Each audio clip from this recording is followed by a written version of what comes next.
them, and it doesn't matter what the weather is. They like being up there on Cooper's Hill, very close to that bar that you can quickly get a drink if things aren't going your way. Exactly right. Well, as we said, the Glenelg side have won the toss. They are kicking towards the southern end here, the grandstand end, and that means that the Norwood side are kicking towards the northern end, or the Norwood Foodland end, and that was voted as the cheapest grocery store in South Australia, as voted by Today Tonight station sponsor, of course. So the umpire holds the ball off, and your first caller, Dennis Brown. Umpire's going to throw the ball up. It's going to be Cranston and Doyle. Doyle actually got a big fist to the ball, and immediately the Redlegs go into attack up towards the attacking 50. The ball taken, however, by Panozzo. Got the handball away to Ruwald. He was tackled. Was it over the shoulder? No, said the umpire. The Bays have numbers back there, but they've thrown the ball away. A handball ends up there quickly with the Redlegs off the boot of Lower. Into the pocket they go, trying to soccer the ball there on the ground there. Looked like Wetherald, and the ball close to the boundary line will go over for a boundary throw-in in the left full forward pocket for the Redlegs. So quickly into attack from that bump by Big Doyle. Yeah, he put it out in front of a player who ran onto it and kicked it in long, so that was good to see from Norwood's point of view. Boundary throw-in inside the 50. Up they go. Or Kirk got up with two hands, brought the ball to ground. Again, the Bays have numbers at the bottom of the pack. The umpire's blown the whistle to move in and ball it up left full forward pocket. The station-sponsored Norwood Foodland end. 50 seconds gone, first term, no score on the board. Murphy grabs the ball, right back pocket, tackled to ground by Lower. We're going to see a lot of this tonight, John, with the ball on the ground and players jumping on it. We are indeed. It's going to be a night for stoppages. As Kirk went up in the ruck, the umpire's whistle is blown. It's going to be a free kick going the way of Norwood's row. Who was named to start at 10.5 back, John, so they've pulled a Swifty there. And before we hand over to Smithy, he was the man, of course, who kicked that goal, Darryl, in that one-goal game last year for Norwood. In the pocket. I remember it well. Okay, so Sam Rowe, only thing from I do remember. 45 metres out, 45-degree angle, kicking to the station-sponsored Foodland, Norwood Foodland end. Comes in now, the kick is on its way. Looks pretty good off the boot. It is drifting across the face of the goal, though. Has it snuck in? It has just snuck in. And Sam Rowe has got first blood on the board for Norwood. They go to one straight. Glenelg get to score, and that is on the station-sponsored at Williams Brothers Welding scoreboard, and courtesy of station-sponsored Grand Central. That's at the 2-minute mark of this first quarter. Well, a great start for the legs. The free kick going their way in that ruck duel, and Sam Rowe, as Dennis mentioned, named to start at centre-half back, but kicking the first goal of the game. And we've gone 2 minutes in this first term. It's the legs by 6 points. It's Cranston and Doyle body to body in the middle in the ruck. Ball spills out in the direction of Murphy. Now getting the quick kick out the middle was Allen. Up towards half forward for the Bays. But getting up and taking a wonderful mark was Will Young there. That's the station sponsor, Peter. Go highlight that mark in these conditions. Absolutely fantastic. Certainly was, and Young has gone short with his kick, and it's with Trotter deep in defence. He goes out towards the outer side of the ground. He's got the lead there from Jericho. Took it on the chest and on the outer side in front of the big light pylon. 2.5 minutes gone. Norwood one straight. Glenelg get to score. Kicking up towards Rowe. 60 out from goal. Right half forward flank. It's fisted away from him. Out of bounds. There'll be a throw in. Right half forward for Norwood. They lead by 6 points as we approach the 3rd-minute mark of this first term. Boundary umpire to throw it in again. Cranston against Rowe. Last time they contested a ruck throw up, but of course there was a free kick to Rowe, and he's already kicked the first goal. Straight into a scrimmage again. Umpire crosses himself for a ball up. Throw it up just outside the attacking 50, outer side for the Redlegs. The ball comes to ground almost towards the 50 now, but again the Bays have number. Ty Allen gets it over the top to Fisher. Fisher gets it over by hand to Mules. Mules will bring it out here to the grandstand side to Ruwald. The kick was a beauty, and Ruwald immediately plays on. Comes up towards half forward. He's looking for the mouse back wall. Great work there by Backwater to control the ball and put it inside the attacking 50 for the Tigers. Then he kicks it off the ground up towards the pocket first there. However, will be Lee for the Redlegs. Tries an underground handball to Piopolo, who got pushed in the back. Umpire said that to a right tonight as the ball goes into the pocket. It'll be Stacks on the mill, and no, it tweezes out. Piopolo's first there for the Redlegs. The ball's underneath. He's not careful to get pink for holding the sausage. The umpire finally says it's gone out of bounds for a throw-in in the right full forward pocket. You've got to play the first free kicks tonight, Smitty, and there were a couple there in the back. I thought Piopolo did get pushed in the back, so very unlucky. Bays, their first real entry inside 50. Kirkby took it off the hands of the ruck contest, was wrapped up by Zorzi, and there'll be a ball up. 25 out from Glenelg's goal. Norwood one straight 6. The Bays yet to score. Doyle was good in the ruck, won it down. Seller with the footy for the Bays. Tackled to ground, and there'll be a further bounce. 3.5, nearly 4 minutes gone in this first term. at the parade here on RPH Adelaide, 11:97 a.m. Massey did some ruck work for Norwood. Ball spills free. Zorzy couldn't quite get a handle on it. Ruwalt could. Somehow found space. Goes with the check side goal. Wonderful stuff from Mark Ruwalt. You'd think it was a dry, specky afternoon in the middle of spring the way he did that. The Bays get their first goal. They're 1 straight 6. Norwood 1 straight 6. It's all even.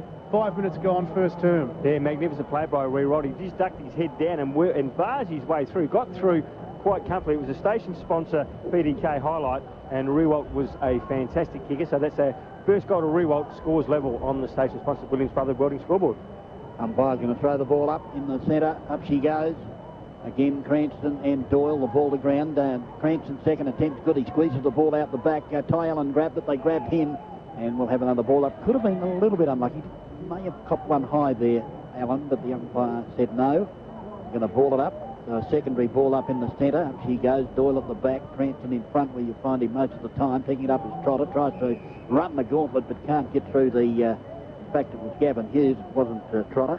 He got held up for another ball up. Up she goes again. Again, Cranston, this time the tap. Ends up there with Hughes. The kick goes forward off the boot, up towards the 50-metre arc. Playing in front is Mules, and it's where good defenders and good forwards should play, Darryl. Yeah, you've got to be in front tonight all the time, because the ball will drop short, and if you're in front, you've got an opportunity to mark it. Mules comes to centre wing. Perfect kick to Ty Allen. He'll immediately play on. He's going to get run down. The top in.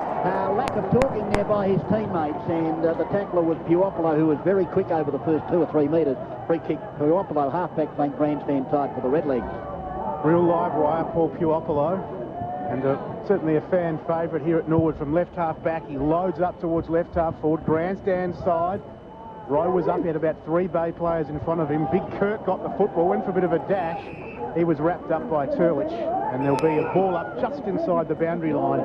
Left half forward for Norwood. They're 1 straight 6. Glenelg 1 straight 6. 6.5 gone in this first term as Doyle and Cranston doing the cha-cha in the ruck. Coming away, Ruwalt, the Bays goal scorer, couldn't take it cleanly. Fisher got it. Zorzy got him. And Darryl just said another stoppage. There'll be plenty of those tonight, Johnny. Yes, look forward to that. As no clear winner in the ruck. Bobbling around is the football. Fisher got it. Ridden into the ground. You would think a push in the back. It is a push in the back, and it will come in the way of the Bays midfielder Fisher, who kicks from this members grandstand, so being a high up and under ball makes it very hard for Kirkby. Young came through for the legs and fisted it down towards centre half back, where Cranston took it for the Bays.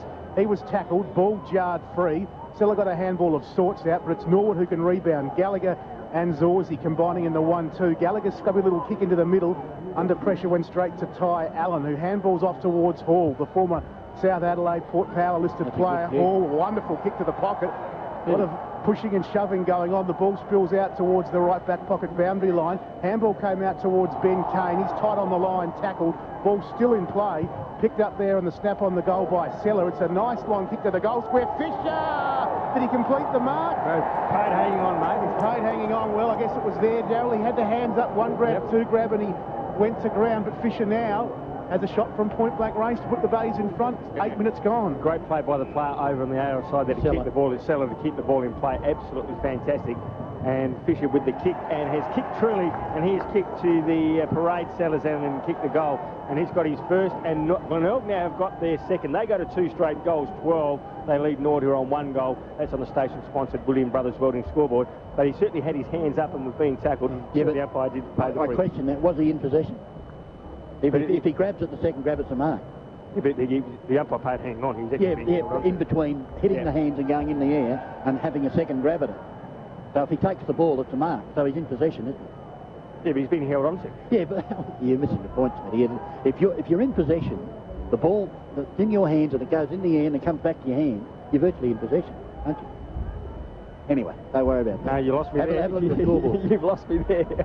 You've absolutely especially when you're going for that mark, because you're trying to complete the mark. But anyway, Big Doyle's gone up. The ball comes into his chest and is held to him by Big Cranston for another ball up.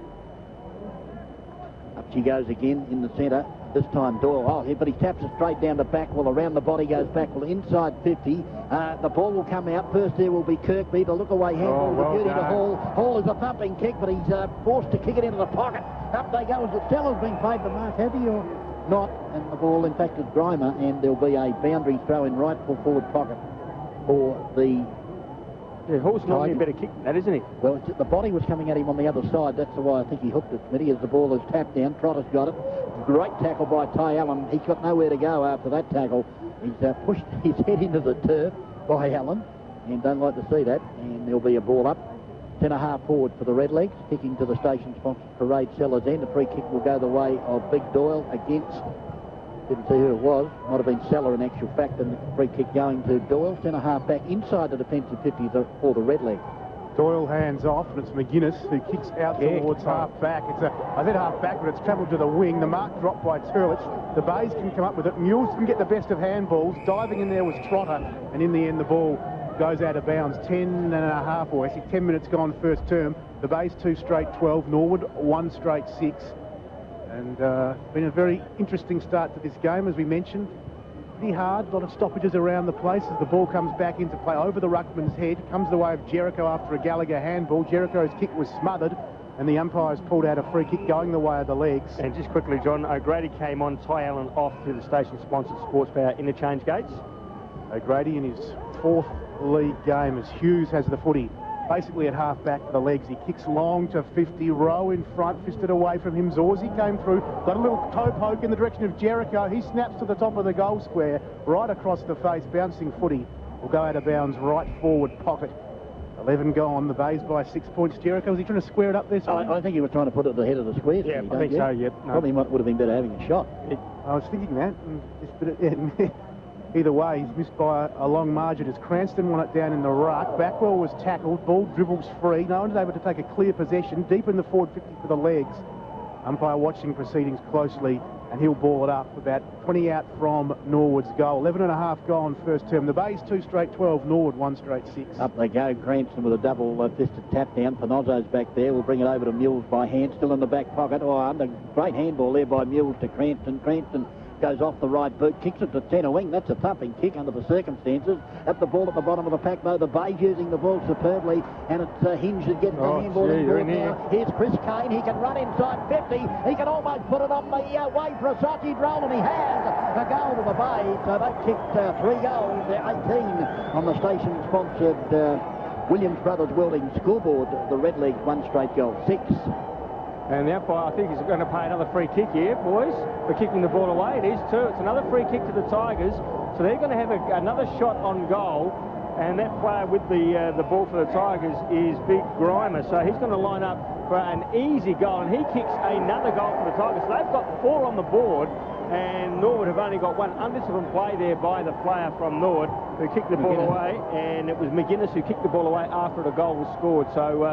and he's not able to do that, so the umpire has given a free kick. So 2 goals in the space of 30 seconds to the Tigers have taken them out to 4 goals straight, and they lead Norwood 1 straight. That's on the station-sponsored Williams Brothers Welding scoreboard. That can be very, very damaging in the game, DB. Yeah, I didn't realise that was a rule, was it? Yeah, you can't kick it away. Okay, you're allowed to handball it away, but you're not allowed to kick No, you're not allowed to punch it away, not allowed to do anything now.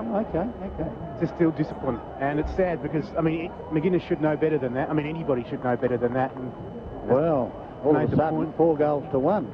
I hope we haven't got a repeat of 1 year ago here.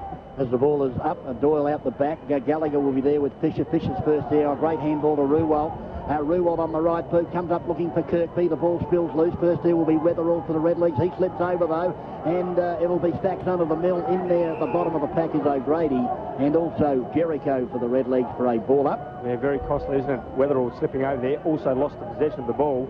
The Tigers were able to jump on it and hold it in the area. Only about 60-65 metres away from the Bay. Goals are tapped by Doyle, ended up with Fisher to back. Well, he got tackled again. Fisher goes in, has a second attempt at controlling the footy, but he can't do so. Right on the apex of the square. And it'll be a ball up, grandstand side. Umpire throws it up, Cranston and Doyle. Doyle again, front position, taps it down, but as has been the case thus far, the Tigers in the back, sharking the taps by Doyle, and I think that's an indication if you play in front tonight, the umpires are going to look after you as it ends up here with Chris Kane. He goes inside 50, but it's a poor kick. In fact, dropped by Lee. This will give the Tigers another chance around the body. Hinge, I think, no, he's missed it to the right-hand side for the minor score, and that would have been costly. Lee going the same way as the footy. I think we've got a sponsor for that, Smitty. Yeah, station sponsor, Smithfield Crash Clanger. That dropping the ball like that, he had every opportunity to take it. Only player anywhere near him was Kane, and he was about 5 minutes behind him. 19 points the margin in favour of the Bays. The kick out towards half-back from McGuinness. A push will go the way of Massey. No, it'll go. Big Doyle. Yeah, Big Cranston pushed him fair in the hammer and tack. Unfortunately for him, the umpire saw it. Doyle's kick towards the wing. Definitely out on the full. That was a pretty ordinary effort in the end. A good effort by Trotter to try and get there, but stopped it from going out of bounds on the full. I reckon it's landed right on the line, guys. Yeah, it was chalk blew up, as John McEnroe would say, as from the side winning down the ruck, it was lower. Brewalt up towards half-forward. A wonderful mark taken there by Hinge. He plays on in one play to Holmes, gets to 50, pops it up in the Grimer direction, and he marks. No! Drops the ball from off his chest, comes down, hits the bottom of the pack there, where Hall gets a little scrubbered kick towards the goal from about 15 out, and it literally stops. It's rolled through the wet grass in the goal square, stopped 2 metres out, been rushed through for a point. The Bays 4-2-26, Norwood 1 straight 6, 16 gone first term. Backwell off and Allen back on through the station-sponsored Sports Power Interchange gates. Gee whiz, there's another Smithfield crash. Clanger, the kick out from Norwood. McGuinness, he's having a shocker, went straight down the throat of Hinge, who put it inside 50. That's a mark, is it, to the Redlegs? I think it's being paid. And come back to Lower, so Lower now with the ball, defensive 50 for the Redlegs. Will kick it towards the centre wing. Players will set themselves at the back there. Good use of the body there by Latko, but the former Tiger, he's up against 3 of his old teammates, and of course the weight of numbers are going to prove too good as it ends up now with Kirk. Kirk does a bit of fancy work, tries a one-handed, tried a handball. Mule took it one-handed and kicked it towards centre wing. Again looking for a teammate. Now they're free, the Tigers. They've got runners everywhere as the ball will come inside 50. One-on-one back there. McGuinness at the back. Grimer in front. Too good. Takes the mark and will go back and kick. Aim up for 5, Smitty. Yeah, too strong, wasn't he, Grimer there? Held his opponent out in McGuinness, and Grimer was able to take the mark right in front of Cooper's Hill here at the Norwood Oval, kicking to the station-sponsor Parade Sellers End. That was a pretty good mark, you know. You know why? Because he flat-handed the ball, hit his hand, so that it would fall down in front of him and take the grab. Brilliantly done. And Grimer comes in now, kicks... has he got his second? And yes, he has. The umpire says that's a goal. So Glenelg go to 5 goals to 32, leading Norwood 1 straight. That's on the station-sponsored Williams Brothers Welding scoreboard, but it was a great mark by Grimer, as you heard DB say. He actually flat-handed the ball down in front of his face, and the ball then dropped short into his arms, and it was a good, easy chest mark in the end, but he was just too strong for McGuinness in that contest. So Glenelg certainly have come to play in this first quarter. The 17-minute mark gone, and they lead 32-6 on the station-sponsored Williams Brothers Welding scoreboard. Norwood need to do something to arrest this slide as Doyle wins it down in the ruck. Lower was there, but bustling off half-back was Ben Mules. Trapped the foot, he gave to Allen, who handballs back in the direction there of Ben Kane. He traps it at half-back, gives it across to Panozzo, who loads the Bays up towards half-forward. Zorzi in front, flying through Lower, couldn't complete the mark. Opens the door for Hall. His kick partly smothered. Hinge was up, couldn't take it. Dygan was good. And now Massey deep in defence. Well, he was running away from goal. He's turned around to hear a voice, I assume, in the left-back pocket of McGuinness. He's kicked it almost into the chest of about 3 Bays players. McGuinness took the mark. Now his handball has gone straight to a Glenelg player who's been given a decision to push in the back. That is young O'Grady. Yeah, O'Grady actually smothered the ball, smothered the handball. So O'Grady then went back and he was pushed in the back, and he's going to line up from just inside 50. It's at around a 60-degree angle. So O'Grady comes in now. Came onto the ground for Ty Allen. So he's kicking to the station-sponsored Parade Sellers End. The kick from just inside 50. The kick is on its way. It's not going to make the distance. It's going to land in the goal square. What are they going to do? It's going to come out the front. Glenelg again in there through Grimer. Pushes the ball towards the boundary line. It's going to be thrown in deep into that forward pocket. And the Glenelg side certainly into attack. Yeah, boundary thrown left full forward pocket. Well, if the players haven't woken up to the umpires yet, they never will, because they're playing. If you get in front, they're going to look after you tonight as the ball is tossed in. Who's going to be first there? An opportunity here for the McGuinness. He kicks around the body, and again the ball is missed its target. Through comes Hinge. He loses the ball, comes to Gallagher. He kicks around the body towards the centre wing, but the Tigers again have the numbers. Blatko's got to beat 2 like he did last time. The odds are too great. No, they're not, because it's intercepted by Juniper. Juniper got it over there to Turlick. Turlick will go for holding the ball, and just at the moment, they are a rabble at the moment, the Redlegs. They can't do anything right, as it's taken and pumped forward by the... we're going to push in the back, certainly looks like it. It came off the boot of Meyer. A kick around the body. It's going to go very close to what's going to be marked in the square. Both the 2 Redleg players missed it. What is happening here? As finally they can regain a bit of composure and bring the ball out to the defensive 50, where it's marked by Trotter. Well, excitement abounds. Trotter gave off towards Massey. Now Zorzi involved to lower, and he kicks the ball out towards this wing where Turlich has the football for the legs. Spins around towards half forward, bouncing football. Juniper, who kicked 5 on debut against the Dogs, couldn't quite pull it in. Out of bounds, left half forward for the legs. They're kicking, of course, to the Norwood Foodland end of the ground, the northern end of the ground. The Bay's 5, 2:32. Norwood 1 straight 6. About to tick into time on here at the parade as Fisher got it from the ruck. It out, went looking for Chris Kane. His handball was very nice back to Fisher in the 1-2. Tight on the boundary, kicks down towards this members side wing, right in front of the RPH commentary box. Young all on his own for Norwood, dropped it, had time to recover, goes to Puopolo. Well done, Hinge, tackled him and stole the ball. Gave it in the direction of O'Grady. His handball chopped off, though, by the legs. And it's Gallagher who can chip the ball into the middle of the ground, but puts it right on the chest there of the Bay player in Ruwalt. Station sponsor Smithfield crash clanger that kick. It certainly was. This could be another crash clanger as Ruwalt played on. Not a lot of voice. He gets out of it in the end. Puts it up towards half forward for the Bays. Young in front for Norwood. Fisted away from him. The Kane boys, will they combine? No. Chris ignores Ben and gives to Ty Allen, who handballs inside 50 to O'Grady, who lines up the goals, measures the kick and bangs through the 6th goal for the Bays. 6-2-38. It's his 3rd goal in his 4th game for Richard O'Grady. 6-2-38 the Bays. Norwood 1 straight 6, 21 gone first term. Well, it's simple. They're just smashing them because they're getting more numbers around the fall of the ball than what the Redlegs are. They're just getting in there in numbers. There's 2s and 3s against 1 all the time, and we see Backwell coming on, and the player coming off for the Tigers is Ruwalt. So that's for the station-sponsored Sports Power interchange coach. But it's a numbers game, DB, as you know, and if you've got more numbers at the fall of the ball, you've got more chance of winning it. Exactly right. As the umpire throws it up again, up they go. This time it was Tyrrell, the truck, who got up high, got the hand of the ball, but again the Bays are first there. Oh, that's a fierce tackle. I hate to see that. I really do hate to see that. Trotter actually threw Ty Allen into the ground, and there's no need for that, Smitty. I don't care what they say. As I keep saying, one of these days someone's going to be seriously hurt. Yeah, then they'll change the rule. It'll be too late then, as the ball is tossed up in the centre. Tyrrell and this time Seller. Seller actually got rid of his opponent, then picked up the footy. Somehow he tried to give it to his teammate, and that would have been a throw if he had him, because he passed it to him, gave it to him by hand. In other words, gave it to him like a parcel as it comes back here to Norwood. As Backwell got a kick in towards goal, but it's a free kick coming back to lower. Yeah, over the shoulder DB. Against Fisher, I think, and it'll be lower with the... No, it's not going to be lower, it's going to be McGuinness, who's having a horror night thus far. McGuinness in the defensive 50 for the Redlegs will come to the grandstand side off the left foot. That's a beautiful kick and making plenty of space. And Tyrrell, no one within Cooey of the truck. Must have been in the loading zone as the ball goes up there towards half forward, off hands. It's an opportunity now for Zorzi. Zorzi around the body off the left boot, puts it to the head of the square almost. A big pack fly. The ball got to hit the deck with that many flying for it. First there, Gallagher, the hurry little left foot, about to run onto the Turlich. All he's got to do is pick it up if he had to have a shot at goal. He does. Kicks around the body and he's missed. So that's the sort of night Norwood are having. 1 goal, 1, the Redlegs 7. They trail the Tigers 6-2-38 on the station-sponsored Williams Brothers Welding scoreboard. The boy from Kalangadoo, Ben Mules, brings it back in from defence. He found his teammate there, got it back in the 1-2, and now it's with Panozzo in the right back pocket.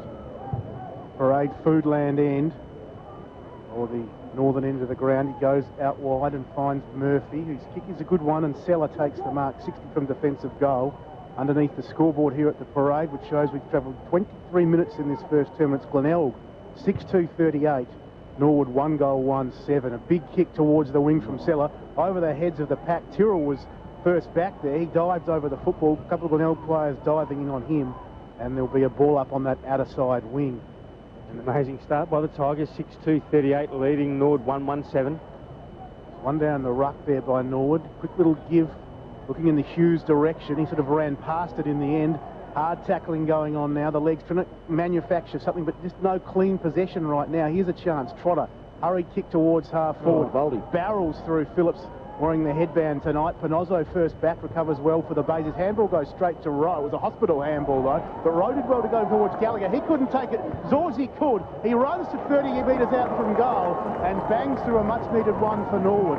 They go to 2 goals, 1-13. Glenelg 6-2-38. 24 minutes gone on the time clock. And to say they needed that, Darryl, is a grand understatement. Yeah, huge understatement. But Trotter came off in that play, and Weatherall has come on through the station-sponsored Sports Power interchange gates, but Norwood just worked it a little bit harder then and just pushed the ball in, and they just had numbers there, and Zorzi was able to be on the end of a Gallagher handball, and he kicked truly for his first goal, his team's second. Yeah, big Wade Mills there putting up his hand, obviously of the opinion he touched it, but nothing from the central umpire to the goal umpire to change that opinion. It's the fact it gone through for a goal.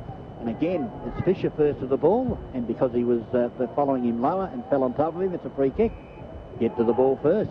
All you got to do is Fisher will put it on the boot. The high ball going inside 50. Players will set there. A big leap from Grimer up the back. The ball comes around. Giopolo came in, grabbed the ball. They tackled him very strongly. The base tackling at the moment is first class, and Norwood just can't break away. They got a spare man in the goal screen too, the Tigers.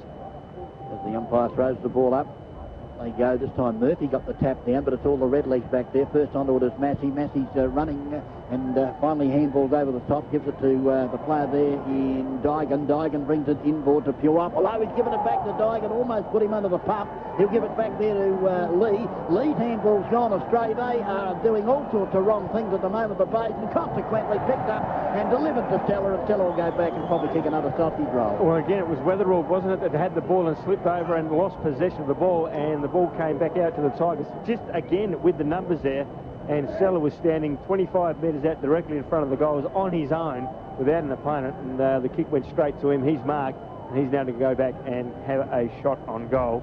Yet to kick a goal is the big man, but he's kicking to the station sponsor Parade Sellers End. So perfect end for him, Smitty. It certainly is. So in he comes now. Big Seller. 25 metres out directly in front, and he has pushed it across the face of the goal, and it's gone through for a minor score. So 6 goals, 3, 39. They lead by 26 points over the Norwood side, 2-1-13. That's on the station-sponsored Williams Brothers Welding scoreboard. Well, it was almost like he'd been in the Parade Sellers the way he kicked that. McGuinness with the footy at full-back. He just kicks to himself and comes out wearing the blue boots. A nice long kick towards half-back on this grandstand side. That's good umpiring. That's good umpiring, that. And the free going the way of the Norwood player there in Tyrrell at left half-back. Now towards the half-forward position for the legs. Back, they got a nudge in the back. The umpire didn't pick up on that one. Weatherall tight on the line with Backwell. In the end, the two smallmen see it out of bounds. I mean, it doesn't matter if you push him with your hand or your chest. It's still in the back. Still a push. Exactly right. Goodness me. Yeah, well, there's a few people with opinions, and I think they're probably right on that decision, at least, as the handball came out from Cranston doing some rucking and roving. It came the way of Ben Kane to Ty Allen. What a wonderful year he had in 08. He loads up to the top of the goal square. Grimer knocks it away. The Norwood player in Dygan. It's picked up by Hall, who snaps towards the goal. Hall! Is there soccer on the line there? No. Well, it was a Norwood player. Glenelg, Norwood player running back there. Norwood player racing it through for a behind, soccering it through. 27.5 gone in this first term. It's all the bay. 6-4-40, Norwood 2-1-13. Yeah, I think it came off the boot of Billy Young, didn't it, Smitty? Yep. Okay, so it'll be McGuinness to bring the ball back into play for the Red Legs. Just as well he did get his boot to it too, because he would have gone through for a goal. Exactly. McGuinness does the same as he did last time, kick the ball to himself, and the kick off the boot. He is having a Barry Crocker of a night. Lucky for him, the ball went to Murphy, and Murphy dropped it. It was a hard kick, a hard ball to mark coming off the boot. Coming off the boot, and Murphy turfed it, and at quarter time, it's been all the Tigers thus far, 6-4-40 on the station-sponsored Williams Brothers Welding scoreboard. The Red Legs 2-1-13. They lead by 27 points to the Tigers. Goal scorers in that quarter, you have Grimer with 2, and then singles there to Ruwald, Fisher, Chris. Takes against a good side like that. Sometimes you just bury yourself and you can't get back into the contest. Exactly right. And with the rain, as it is at the moment, they mightn't get back from this. But the other simple thing you learn in wet weather footy, DB, is you play in front, because the ball's going to be on the ground a lot, and the Tigers' defence are in front of their opponents every single time. Well, that's what I said. The umpires have given the indication if you get in front, 9 times out of 10 they'll give you a free kick. Exactly right. Well, all in readiness now to start the second quarter. It's a 27-point margin to the Norwood. Holds the ball aloft to get the second quarter underway. You're with Dennis Brown. Up she goes again, Doyle and Cranston. Cranston up before acceptance. This allows Doyle to get a hand of the ball straight down into a pack. We'll have a secondary ball up. Fire throws the ball aloft and the big men. Oh, gee whiz. And that was there because Cranston put the hand over the shoulder of Big Doyle. He was almost kissing him and put the hand over the shoulder. I think Doyle preferred the latter to the former. And he got the free kick centre of the Coopers Stadium. I didn't say the Norwood Oval, but then I remembered it was Cooper Stadium. He kicks the centre wing. McGuinness runs down from defence to take the mark, trying to make amends for a shocker of the first quarter. He'll put it on the left foot, going into the pocket, looking for Rowe. Oh, Rowe's run into the back of a Glenelg player, and consequently the ball out the back and out of bounds in that left full forward pocket right in front of Cooper's Hill, which is quite full. It is quite full, it's good to see. I don't think they are full at the moment, but give it a bit of time. But here's the ball is in that left full forward pocket, again into a pack, trying to get it out the bays in that left full forward pocket. I can't get it out, perhaps Johnny Nankerville can. Left full forward pocket for the Redlegs. They're kicking to the parade sellers end. They trail at the moment by 27 points. 1 minute gone, second term. Ball close to the boundary line. Left forward pocket for the Bays. Out of bounds. Be a further boundary throw in. They got the first goal of the game, the legs, through Sam Rowe. But since then, it's really been all Glenelg was Rowe in the ruck, in fact, wins it down. Phillips was there, couldn't take it for Norwood. Allen got it for the Bay. Zorzi tackled him to ground at 50, and there'll be a ball up 52 metres out from Glenelg's goal there. 6 goals, 4-40 Norwood, 2-1, 13. Minute and a half gone, second term. Norwood need goals, and well, they're at the right end of the ground, but they're just not winning any of the ball. Can tell you, courtesy of station sponsor Prince Albert Hotel, Hawthorn 2 straight, Freo yet to score 5.5 minutes into the first quarter. Freo on a 3-game winning streak as Ruwalt clears the zone for the Bays. Out towards the wing, Hinge took a wonderful mark there, up high with the hands, got the little giveaway, and Fisher can put the Bays towards forward. Doyle was in front, Seller. How could that crashing into him? How could he miss that? Well, why would the other umpire over here at the 50-metre line pay it if he saw it? That is just hands fair in the middle of the back. Oh, that was a joke. The ball tossed in. The ball out the back. First there will be Allen. He falls over. The ball still inside the attacking 50 now for the Tigers, but the umpire has found a free kick. And gee whiz, it's going to be a free kick to the Tigers. And I've got no idea what that was for. I hope it wasn't in the back, because I just saw one of the greatest pushes in the back ignored. And the free kick with Kirkby, he'll have a shot for goal. Ready? We'll kick from just inside 50, going to the station-sponsored Foodland end. In he comes. The kick is very high. It's not going to make the distance. Anyone up there going to take a mark? They fly high, and it's going through for a minor score. So the 5th point on the board to the Tigers. They go to 6 goals, 5-41. They lead Norwood 2-1, 13. The biggest lead of the margins thus far. Massey's kick finds lower, 25 for his defensive goal. Deep in defence for the Norwood side. He shanks the kick out towards half-back. Did he mean it? Well, I don't know. It's landed in the arms of Young. I assume he did.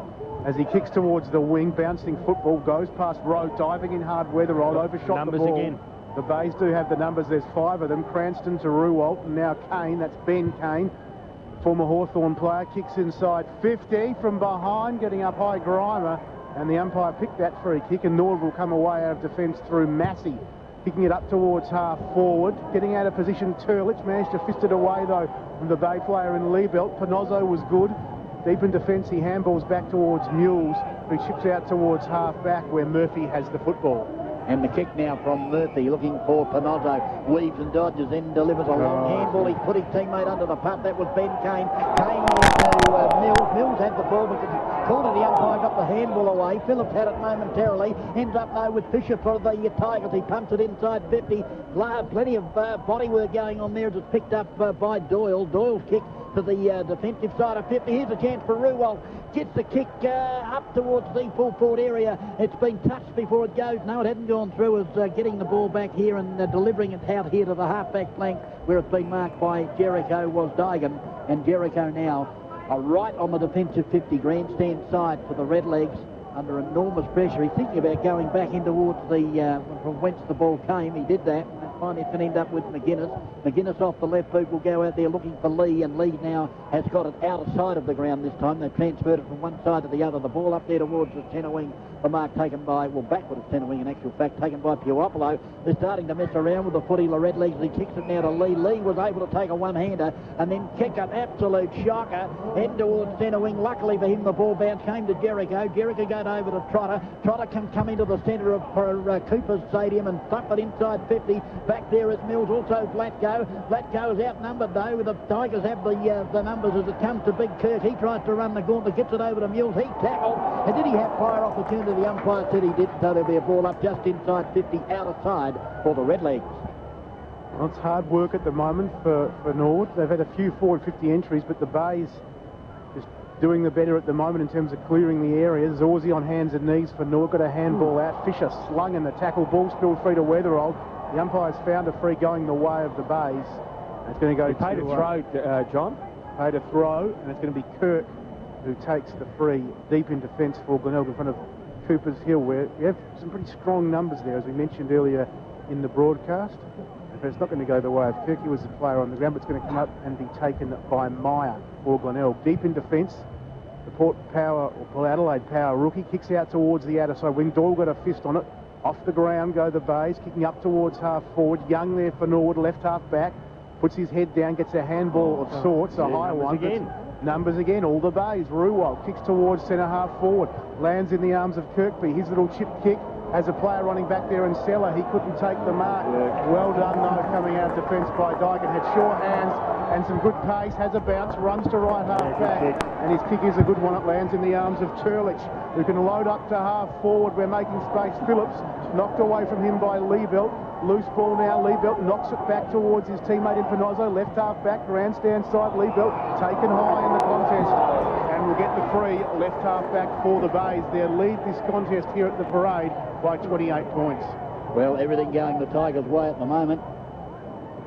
Certainly are, and the Tigers making the most of it. That was good play by Dyken to leave his opponent down there too, DB. That was a station-sponsored PDK highlight. Yes, as the kick comes in towards centre wing. First there is Hinds. The rebound grabbed by Fisher. He gets it over to Murphy. Murphy in turn to Cranston. Cranston gets it further afield, gives it to Allen. Allen play for the free kick. Then Big Doyle somehow got a handball, but the Tigers have just got the runners and the numbers. Murphy will go over the top looking for Ruwald. Ruwald can pick it up if he can. He can run to 50, but he can't do so. This allows Zorzi to pick it up, and Zorzi with a bit of time and space will give it out there to Trotter, centre wing on the outer side. So Trotter now with the footy. He touches the ball on the ground, advances into the square, and then kicks it towards the 50-metre arc, but he's put it straight down the throat. Has he? No, he hasn't. But Mills is going to get a free kick, and I've got no idea what that was for as it comes to Fisher. Fisher will give it out the back there to Mills. Mills will bring it now towards the centre wing. Kirkby's going to get there first, is he? No, the ball bounced in front of him. Ty Allen's at the bottom of the pack. Gets pass, gives it to Kirkby. Kirkby will bring it inboard to Cranston. Cranston will go over the top. Gives it to Hinge. Hinge is going to get run down. In fact, the tackle by Doyle was a beauty. Allowed Weatherall to pick it up, and if he doesn't tap it out, he'll be holding the side. But the umpire certainly on that occasion decided the ball was held to him for a ball up. Centre wing grandstand side. Just quickly, guys, courtesy of the Prince Albert Hotel. Hawthorn 2 straight, Fremantle 1 point. 6-5-41 the Bays. Norwood 2-1-13. 8 gone second term. Glenelg go forward through Hinge. Grimer on the lead. Dyken, his opponent, fist it to the boundary. Out of bounds. 45 round from the Glenelg goal. Deep in defence in that left forward pocket for the Bays. Goal now after Norwood's numerous forward 50 entries would hurt, or Bay goal would hurt the legs, that's for sure. As ball on the deck, Zorzi dives in. Allen too, a couple of hard nuts. Umpire watching it, letting it go. Allen finally comes up with it, gave it to Hinge. He was well tackled. Again a loose ball. Fisher this time, diving on him. Massey, players jumping in. Stacks on the mill. Again the umpire waits, wants to see what can happen. Nothing's going to happen. There'll be a ball up. 40 out from the Bays goal. 9 gone second term. Glenelg 6-5-41. Norwood 2-1-13. Gallagher, his hurried kick was accidentally smothered off the shoulder of Weatherald. And speak of Tim, he's in there getting the quick kick out towards half back. Puopolo applies the pressure on Backwell, and the ball out of bounds. Grandstand side wing between left half back and centre wing here at Norwood Oval. There'll be a boundary throw-in. It's going to be Cranston in the ruck for the Bays. 10 minutes gone, courtesy of the station sponsor Grand Central. We've only had 1 point kicked in this quarter so far. Cranston in front, sort of missed it with the swipe, comes out the back, and the handball from Ben Kane finds Ruwalt in the middle. He gets that around a couple of Norwood players, gives it back to Ben Kane. Now it's Panozza. He's a long kick of the football. We know that from right in the middle of Norwood Oval. He goes inside 50, getting up, dropping the mark. Under pressure was Young. It was a hard one, a wet ball. Fisher got it after he inset out the handball. His kick high. Kirkby dropped the mark. Probably didn't go the required distance. And a free kick for a push in the back. No, over the shoulder, Johnny. Over the shoulder? Well, I said a push in the back because I didn't see any arms going anywhere near the shoulder, to be brutally honest. So Kirkby has it. 35 out in the left forward pocket. He'll get, if he doesn't kick a goal, he'll get an Academy Award. That was a beauty because he sucked the umpire in perfectly. Well, he's had to kick and it's gone across the face of the goal and it's gone through for a minor score. So 6 goals, 6-42. That is the Tigers. They lead Norwood 2-1-13. And that's on the station-sponsored Williams Brothers Welding scoreboard. And Ben Kane is coming on and coming off. Coming on is Holmes, and that's through the station-sponsored Sports Power interchange gates. Ball delivered to the grandstand side. Massey's there. Look at that, 3 Tigers to beat. One of those is back. Well, he gets past his opponent too easily. Allen almost threw the ball away. The umpire said that's okay. It's picking it up there at the bottom of the pack. I'll pick him up for you in a moment for the Redlegs, right on the defensive 50-metre arc. And there'll be a ball up. Player at the bottom of the pack as he gets up now. Still can't see who it is. Might have been Weatherall in actual fact as the ball is tossed up. Cranston got a tap down. They gave it to Kirkby, and Kirkby's wrapped up for another ball up in the exact same spot. On the attacking 50 for the Tigers, the defensive 50 obviously for the Redlegs as the ball is tossed up. Up they go, and the ball then came to Jericho. Jericho to Dygan. Dygan kicks it up there towards the centre of the ground. Opportunity here for Big Kirk at the bottom of the pack. The ball squeezes out. The Redlegs have got the ball momentarily. It's back into a pack though, and there'll be another ball up in the centre of Cooper Stadium, Smitty. Very hard to get it out. Yeah, it's going to be a lot of this happening, isn't it? There's both sides in tight and close, but at the moment, we've just got the numbers, more numbers at the fall of the ball. Well, there's any amount of people around the ball, and another free kick going the Bay's way, and everybody's looking in amazement to see what it's for. Going to be Cranston. Cranston gives it to Hall. Hall will throw it on the left boot. The kick there looking for Fisher. The half volley pick up was almost a beauty, but he goes in again, gives it to Holmes. Holmes now to Mills. Mills will sink the slipper. The ball will go towards the 50. Kirkby, he got rid of his opponent, and the umpire saw that one in the back. Good on you, umpire. I knew law of averages you'd find one. And have a guess who it's gone to, Smitty? Yeah, it's gone to Kirkby, so he's going to kick from outside. You know, he's going to pass off, is he? No, he's going to play on, try to go around the man of the mark. He's going short, and who's he found? He's found a teammate. And that's some luck. A little bit of luck there. Yeah, and it's gone to Ty Allen. He's marked at the true centre-half forward position as Kirkby comes straight off. And player coming on for the Tigers now is Chris Kane. So, Ty Allen at the true centre-half forward position, kicking to the station-sponsored Foodland end here. Foodland on the parade. A kick is on its way. The goal umpire says that'll do. That's the first goal of this second quarter, and it's gone to Allen. He's got the Tigers 7th. They go to 7 goals, 6-48, leading Norwood 2-1-30. That's on the station-sponsored Williams Brothers Welding scoreboard, and it's taken to the 13 minutes on the station-sponsored Grand Central Time Clock to kick the first goal of this second quarter. And they're killers, though, those kind of goals. Norwood doing all the attacking. The Bays in the last couple of minutes certainly going forward on a number of forays, but Norwood just not having the numbers, not having the, I guess, the skill going forward. The Bays a bit lucky in the end, but they got the goal. And you can't take away that they have been playing very good football tonight as Backwell got a handball out, diving in their mules, knocked it out towards Murphy on this wingy. Handball's back, hoping for Meyer. Umpire's whistled up a free kick, and it's going to go the way of the Bays. Meyer has it. Sorry for my hesitation. I don't know what it was for. No, neither did anyone else, just quietly. Meyer goes short. It was Mules that went short. Mules, pardon me. Meyer was involved in the contest. Mules took the free, and he found Hall in the middle of Norwood Oval. He kicks inside 50, and it's McGuinness who did take a good mark, as DB said. He comes out towards defence of 50. Gallagher has the football. Left half back, northern end of the ground. He loads up towards the wing position. Has to be a race for pace here between Ruwalt and Massey. Massey in front position was clever. He knocked it back. Norwood now going inside their forward 50 arc over the head of Rowe. Picked up by Vlatko on the bounce. Handballed off to Turlich. He's right on the boundary line. Did he keep it in? He did. Got it back towards Vlatko. He puts a handball out and hope for Weatherall. Trucking tackle there was Holmes. He got through the first. He didn't get through the second. Holding the ball. 35 out, 45-degree angle. It's probably more like 40 out in the end, 45-degree angle. And Norwood will take the free kick, Smithy. And the player with the kick, is that Weatherall? Yeah, it's Weatherall. So Weatherall will kick from around about 45 metres out, kicking to the station-sponsored Parade Sellers end. So Timmy Weatherall, the former Sturt player. Jericho on, and coming off was Phillips. That's for the station-sponsored Sports Power interchange game. So Timmy Weatherall comes in now, kicks from 48 metres. The kick is on its way. Has it got the distance? No, it's going to be touched right on the line. There's another behind on the board to North. So they go to 2 goals, 2-14, trailing Glenelg 7-6-48 on the station-sponsored Williams Brothers voting scoreboard. From that kick in, the Bays have got it out to their half-back flank. They're under pressure, though. Finally, it's picked up and delivered into the centre there, or into the defensive 50. Through came Murphy. He had the ball, dropped it when he was tackled. Umpire said that's okay, and we'll ball it up at 10.5 forward for the Redlegs. And Cantelli courtesy the Prince Albert Hotel, 2-1 apiece, Hawthorn 3 men. Up she goes, again Cranston, and this time Tyrrell, the ball out there, taken by Backwell. He's still in the defensive 50 on the outer side, goes to the half-back flank. He's looking out there for Allen, and also there with him. We're going to push in the back. The umpire said no, the wasn't, and there'll be a boundary throw in between centre wing and half-forward outer side for the Redlegs. Norwood under siege at the moment in their home castle as Tyrrell wrestling in the ruck. Cranston's been doing a wonderful job. Slung in the tackle there, getting a handball out was Fisher. Diving on the football, Panozzo. There'll be a ball up half forward for Norwood. They are 2-2-14 Glenelg, 7-6-48, 16 gone second term. Hinge off, O'Grady on, courtesy of Sports Power through the interchange gate station sponsor.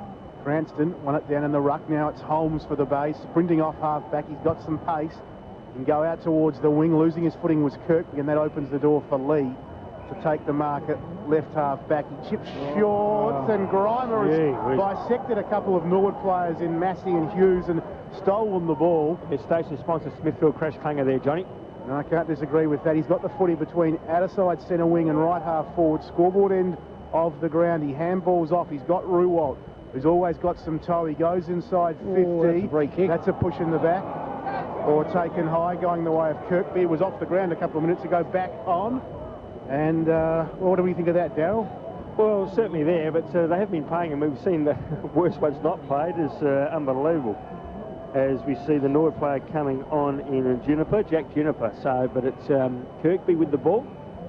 Will kick from around about 35 metres out, 45-degree angle, kicking to the station-sponsored Norwood Foodland end. The kick is on its way. It's gone right across the face of the line. A great mark. And that's the station-sponsored PDK highlight.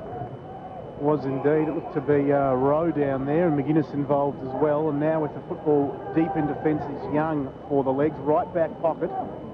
Holmes jumping up and down on the mark.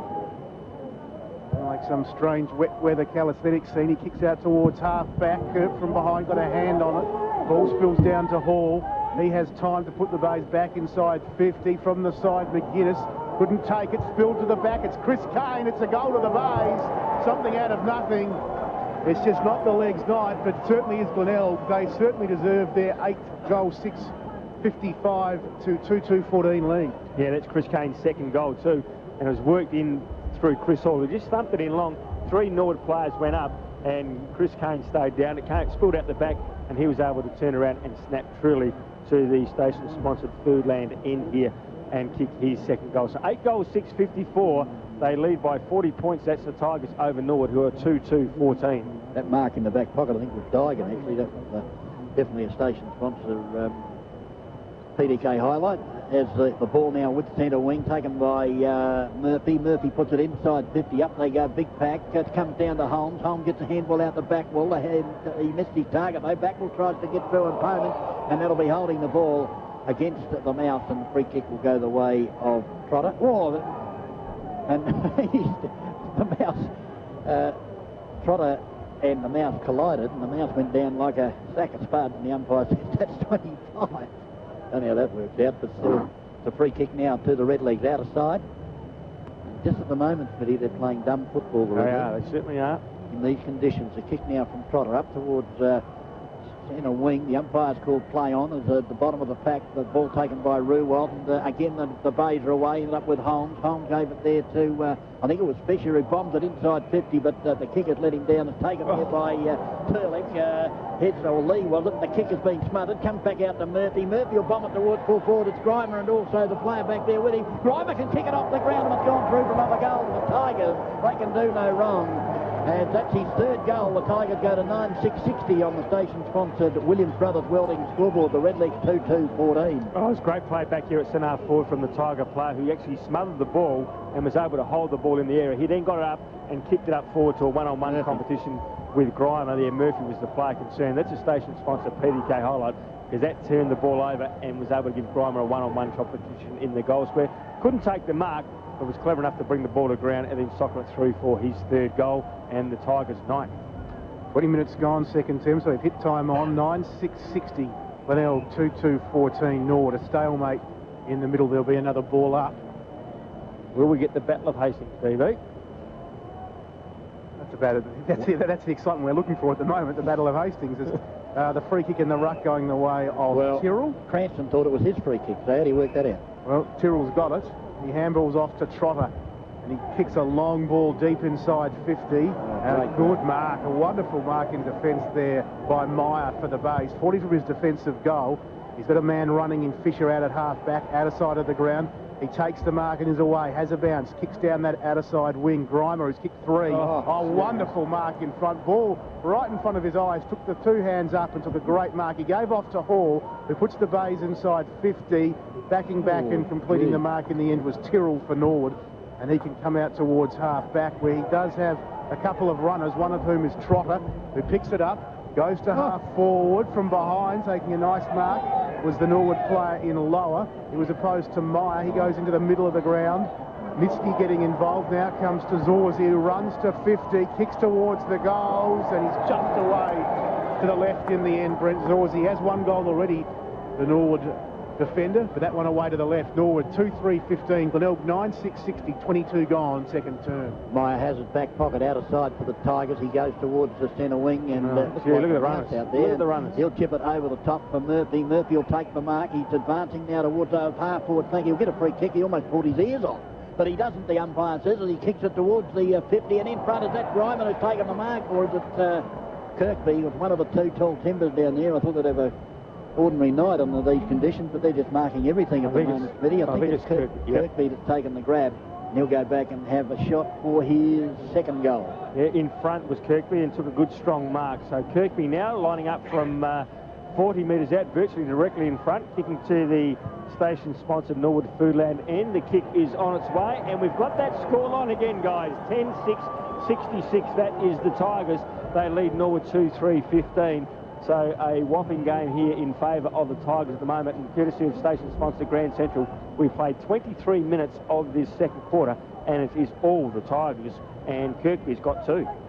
Well, it's a good point you make, Dennis. We thought it was going to be a night, I guess, for the smaller players, the in and unders, but the 2 forward targets, Grimer and Kirkby for the Bays, have been very impressive. I think it's a level of their skill, and we saw that marked by Grimer. But it's also because, John, they've been playing in front. That's the other important thing. No, that's very true. You can't get the footy unless you're playing in front, as Norwood will take the free in the middle. I was mentioning the Grimer mark earlier, a couple of minutes before. Just a wonderful mark despite these wet, misty conditions. As Meyer into the back of Phillips, not paid, fisted down towards Ben Kane. He runs off half-back, looking for Hinge, who's done all right at half-forward. Handball under pressure didn't go far. Hughes dived over the football, and there'll be a ball up centre half forward. Now, there's a reason why that free kick wasn't paid to Phillips, because the umpire was in poor position. That should have been a free kick to Phillips. Hall off and Allen on through the station-sponsored Sports Power interchange gates. Massey's kick was smothered. It came to Phillips, whose handball went to Weatherall. He was tackled holding the ball. Or a throw. Take your pick. No, not paid. Backwell now taken high, so they'll get it anyway. He plays on. Handballs to Holmes at centre half forward. He wheels around onto the right boot inside 50. Running back there and taking the mark is O'Grady. 40 out, 45-degree angle. The rain has come, Darryl. 10-6-66. Norwood 2-3-15. 24 minutes gone, second term. O'Grady with the football. He's kicking to the station-sponsored Foodland end. Norwood Foodland, of course, coming in now from around about 45 metres out. right underneath the scoreboard, which is not a pretty sight if you're a Norwood supporter. Comes in as the rain tumbles down. The kick is on its way. Looks good. O'Grady's got his first, and Glenelg have got their 11th.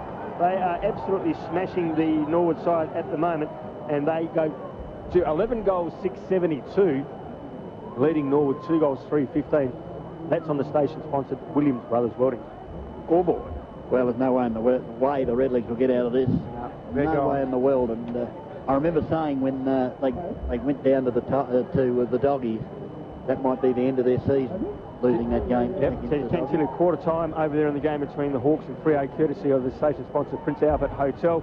It's Hawthorn 3-2, leading Freo 2-2. From that ball up, the ball back into a pack for a secondary ball up, slightly towards the Norwood end, which the Redlegs are kicking the station-sponsored Parade Sellers end as the ball goes up, the ball out the back, kick off the ground there, attempted by Massey, but the Tigers again first to the ball. The first half of football here at Cooper Stadium, it's been all the Tigers, 11-6-72 on the station-sponsored Williams Brothers Welding scoreboard. Redlegs 2-3-15. In that quarter, the Glenelg side added 5 goals too, and all that Norwood could manage was just 2. Copies of the codes are available from the Community Broadcasting Association website, www.cbaa.org.au. Kat, you're in your 60s. Do you think people your age have the right to feel safe and secure? We definitely do. When we were kids, we played in the streets and Thanks to station sponsor Angus Securities, the fixed interest specialists, you're listening to the SANFL Match on 11:97 AM RPH Adelaide. Right from the ball up, the ball straight back into a pack for a secondary ball up. Big Doyle and Cranston continuing their battle in this, the third quarter, the premiership quarter. And there must be about 20 players around the ball at the moment as up they go. Cranston probably should have got a free kick because Big Doyle had his hand around his neck, and the umpire said no, and we'll ball it up again for a third ball up in as many minutes almost. Up she goes. Again, the tall timber. Doyle tapped it down. Wetherill pulled off the ball when he didn't have it, and the umpire was right there to see it. It's amazing what you can do when you can see things, did he?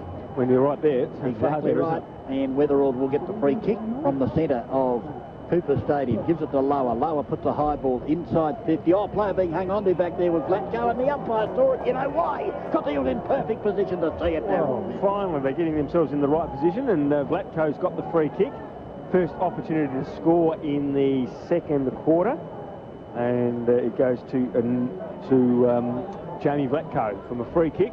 He'll kick from around about 48 metres out, kicking to the station-sponsored Norwood Foodland end. So comes in, does Glatko, to give the first opportunity for Norwood. Comes in now, the kick is on its way. That's a far better kick. Is it going to make the distance? Yes, it is. It's a goal on the board to Norwood. They've got the first blood on the board in this third quarter. They go to 3 goals, 3-21.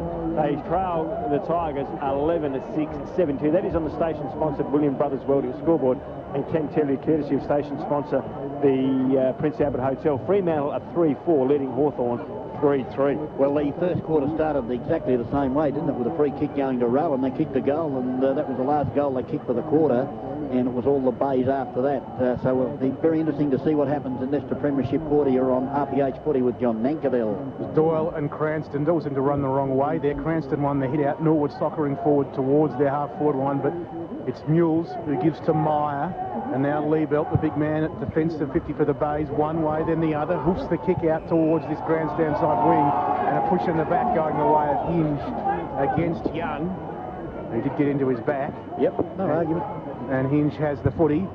Grandstand side towards the forward 50 arc. Getting up high there was Kirkby. Ball hits the deck. Quick handball in the backwell direction. Ball bounces free though, and Norwood's Hughes. Well, his handball wasn't a great one. It went straight to a Bay player. He dropped it under pressure. And now breaking free, Daigan, Tanitsky. Norwood's lower, one way, then the other. Back to Massey, deep in defence 50. He finds Hughes. Getting his defensive goal under pressure. He kicks it straight onto the chest of the Bays Murphy. It was 45 out straight in front. It was a great chase by Ty Allen to put him under pressure, as the Tiger player's been felled down there at the top of the goal square. Don't know what happened there, but anyway, it's ended up with the player Murphy, who's going to kick from the true centre-half forward position, kicking to the station-sponsored Parade Sellers end. Comes in now, the kick is on its way, and it's a station-sponsored Smithfield crash clanger, because it's just scraped through for a minor score. So Glenelg go now to 11 goals, 773. They lead Norwood 3-3-21. That's on the station-sponsored William Brothers Welding scoreboard. Ball's deep in defence for Norwood. Left back pocket with Digan. He chips towards defence to 50. Weatherald there. Handball's off to McGuinness. Comes streaming up to half back and then puts the ball towards this grandstand side centre wing. Rowe leading in the race for the football. Tight on the line. Cranston right with him. Rowe's handball back to Lyle. Worked out in the end. Turlich well run down by Mai, but he got a handball in the Massey direction to Rowe. His handball chopped off by Kirk. And the Bays can build something on this grandstand side wing as Backwell comes away with the football, kicks into the middle of the ground where he's got Holmes all on his lonesome. He can stop and assess his options for the Bays and put them inside 50. He does so as Fisher, one hand up, couldn't take it, 45 from goal. Free kick. Knocked away from him. Free kick going the way of the Glenelg player there, Fisher, and he was taken high in that contest. Didn't have the ball. Didn't have the ball. Got rid of Take it, your was pick. dragged down. Umpire was right there to see it. And Fisher has the 40-45 out straight in front. He chips short. In fact, I thought he was going to go back and have the shot. He was looking for Grimer. He couldn't take the mark cleanly. He can pick up, though, Grimer. Snap towards the goals at the top of the goal square. Made it look quite easy in the end.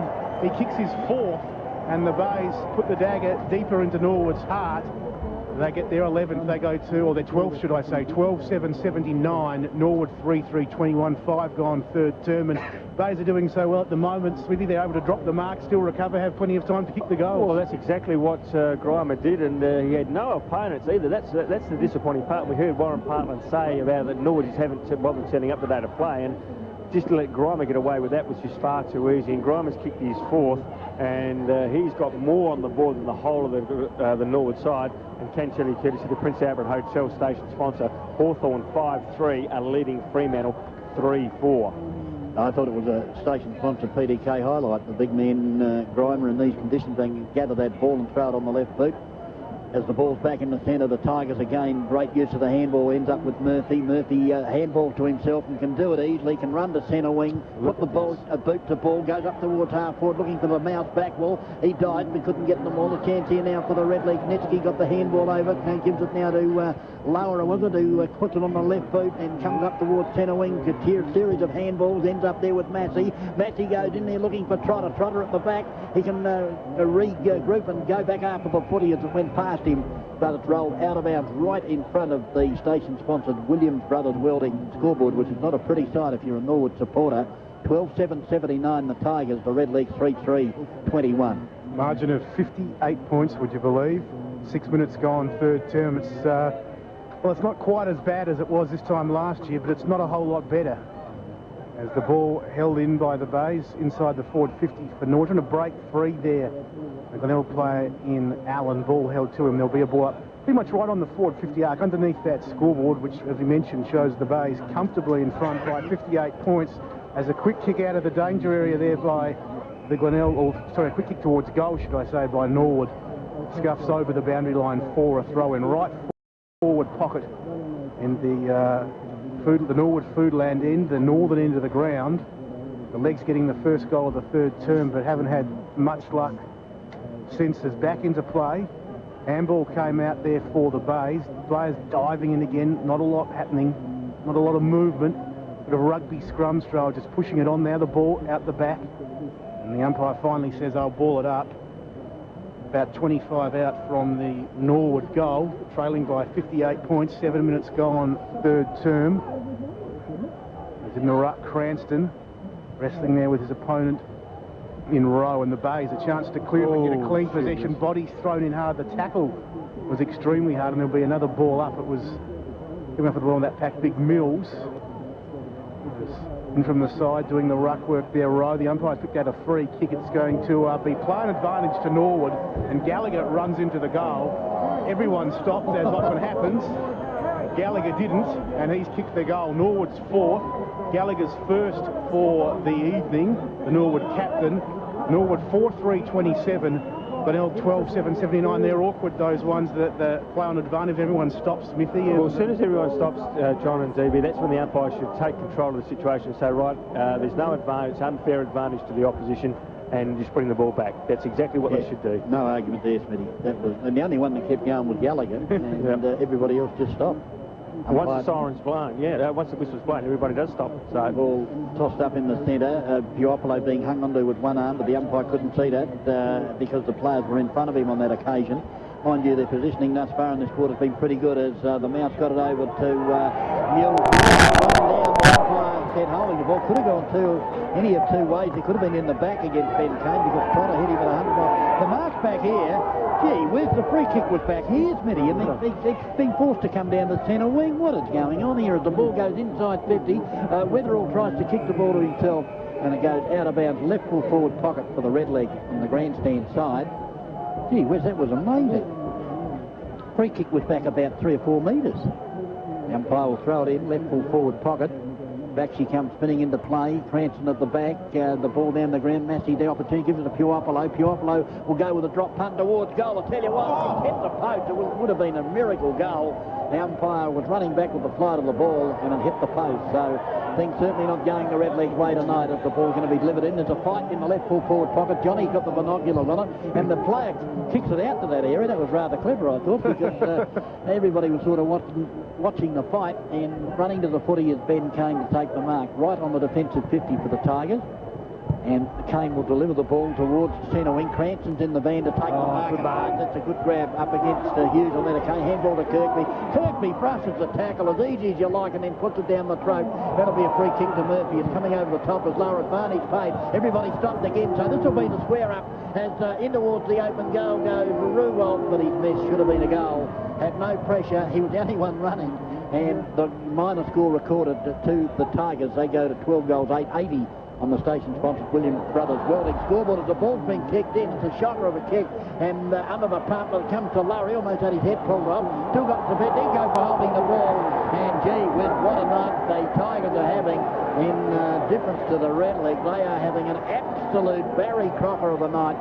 Smithfield crash sponsor galore stuff here, Darryl Smith. They certainly are, and again, it's just the numbers that Glenelg got around the ball, and they were able to make that tackle, and it was Fisher that eventually applied the tackle, and he's been rewarded with a free kick 30 metres out directly in front, kicking to the station-sponsored Paradise Sellers end, and he makes no mistake, and he goes back and kicks his second, and Glenelg have got their 13th on the board. They go to 13 goals, 886.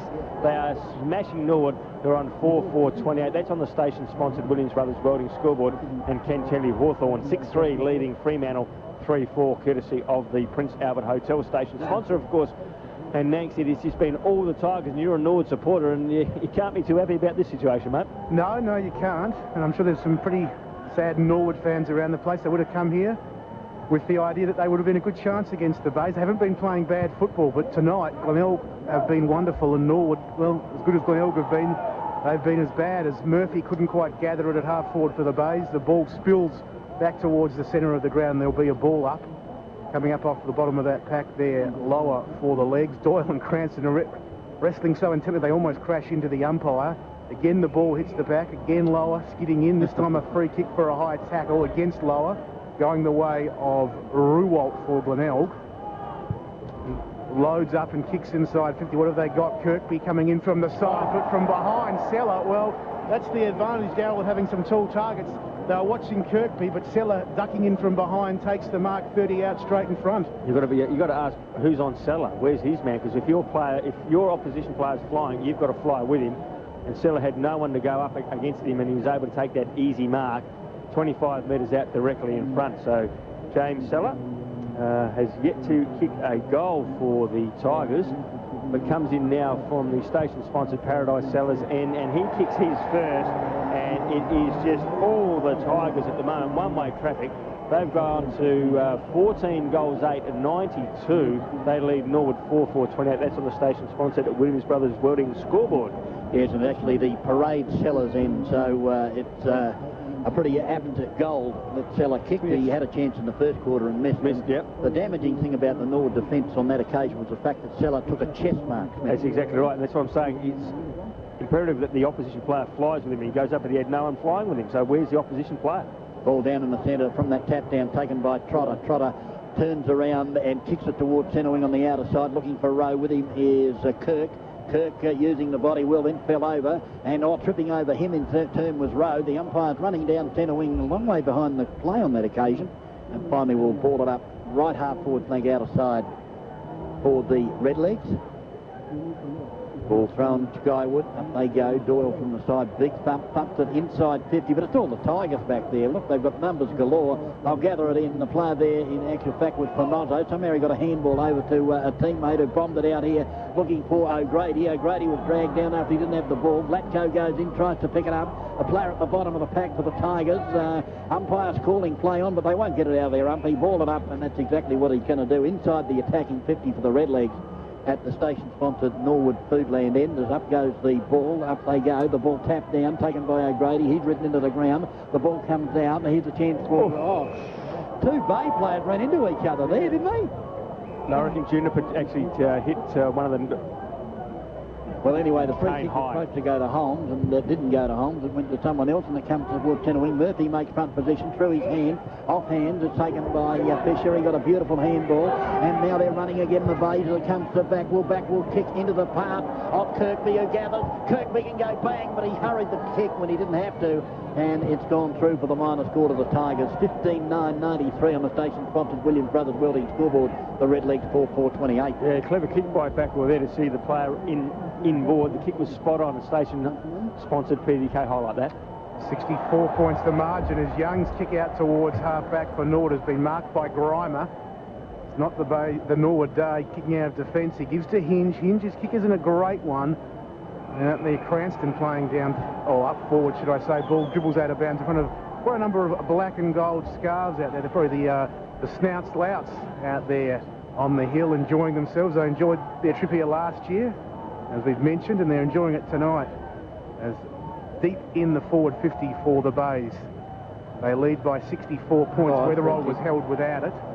Advantage paid. Digan will come away for the legs. He chips towards the back line. Turlick's dropped what he should have swallowed. O'Grady with him applies the pressure, and there'll be a ball up left half forward for Glenelg. Yeah, station sponsor Smithfield crash clanger there, John. Easy take missed by Norwood, again being held up at half forward, and Glenelg just with the numbers around the fall of the ball. Jericho on and Hughes off, courtesy of station sponsor Sports Power through the interchange code. Massey won it down for Norwood, but it went straight to Ruwald, who goes back inside the forward 50. But Norwood have the numbers there deep in defence with Young, who takes the mark right back pocket, then transfers play out towards right half back. Zorzi gets up and takes a good mark. He's tried Zorzi. There's a few Norwood players, but Glenelg have just, as Darrell's been saying, weight of numbers too good. Jericho has it, 60 from his defensive goal. The Bays 14-8-92, Norwood 4-4-28, 16 and a half gone third term as it's marked by Young. Defensive 50. They're racking up some possessions now, some of the Norwood defenders, but they're not really going anywhere as Young's kick found Digan, left half back. He kicks towards the members side wing, overrunning the bouncing ball. Massey, Weatherall was there. They gave to McGuinness, who gave to Jericho, who had a man standing behind him. As a result, the Bays come up with the football. Hinge's little kick was good, 55 from goal. It's been marked by O'Grady for Glenelg. Play on, the umpire calls. O'Grady quite happy to dummy around Digan. Kick towards the running Kirkby, who takes a wonderful mark. And once again, Darrell Smith, we see these Glenelg forwards with their wonderful, I guess the ball, the kick was a good kick in, but the hand skills, the marking skills of the Glenelg forwards tonight has been wonderful. Kirkby will go back, 30 out, 45-degree angle, and line up to shoot at his second goal. He's already got to Kirkby, so he's going for his third, but we'll give you the half-time scores in the big game, Hawthorn and Freo, in just a moment as Kirkby comes in. 45 metres out. He's actually stabbed at the ball, DB. We don't like seeing that, and that's a minor score. So they've now go to 14 goals, 10-94. They lead Norwood 4-4-28. And at half-time, it is Hawthorn 8 goals 4, leading Fremantle 3-4. That's courtesy of station-sponsored the Prince Albert Hotel. Yes, and if you're listening, turn your radio down. We probably forgot to say that, did we, Smitty? Never mind, the ball's in the back pocket outside. As the kick now from, looked like Turlick, kicks it along centre wing. Getting high was Doyle. The ball belted over the boundary line by the Bay defence. I'm going to ask the question, do the Norwood players train together?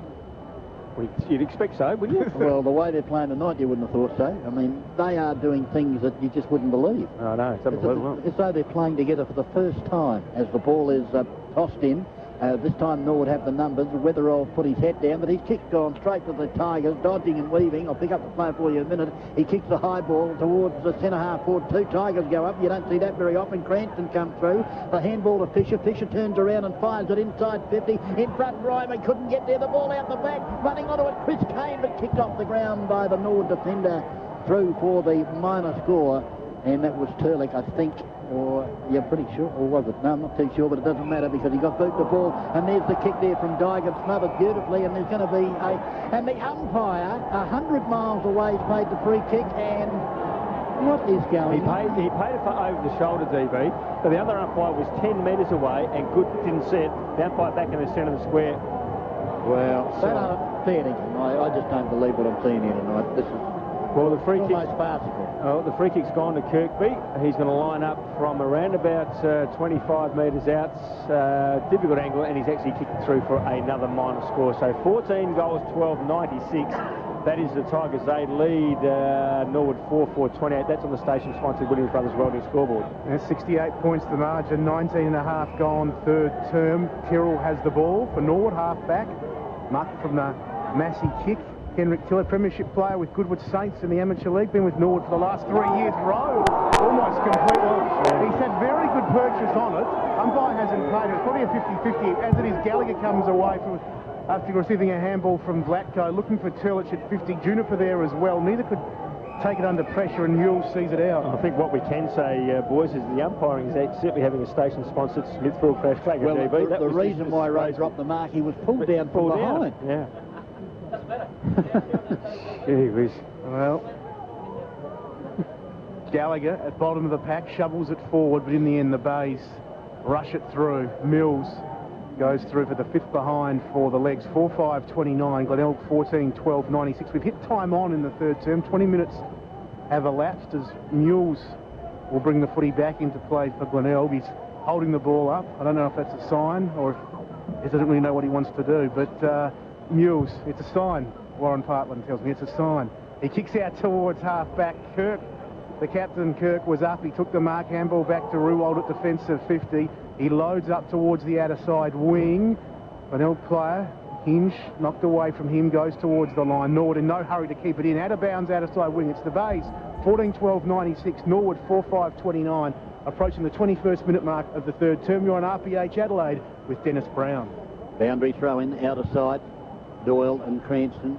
In fact, Tyrrell it was that came down and ended up with Gallagher. Gallagher to Massey. Massey's handball. I don't know what he was doing, but it's been intercepted by the Bays. It looked like Murphy of the Kane variety as it comes up now towards the half-forward flank for the Tigers. Again, they've got the numbers. The ball will go in towards the full-forward area. Grimer is going to get there, as he knows. 2 Norwood players. Going to be kicked off the ground, attempted by Kirkby.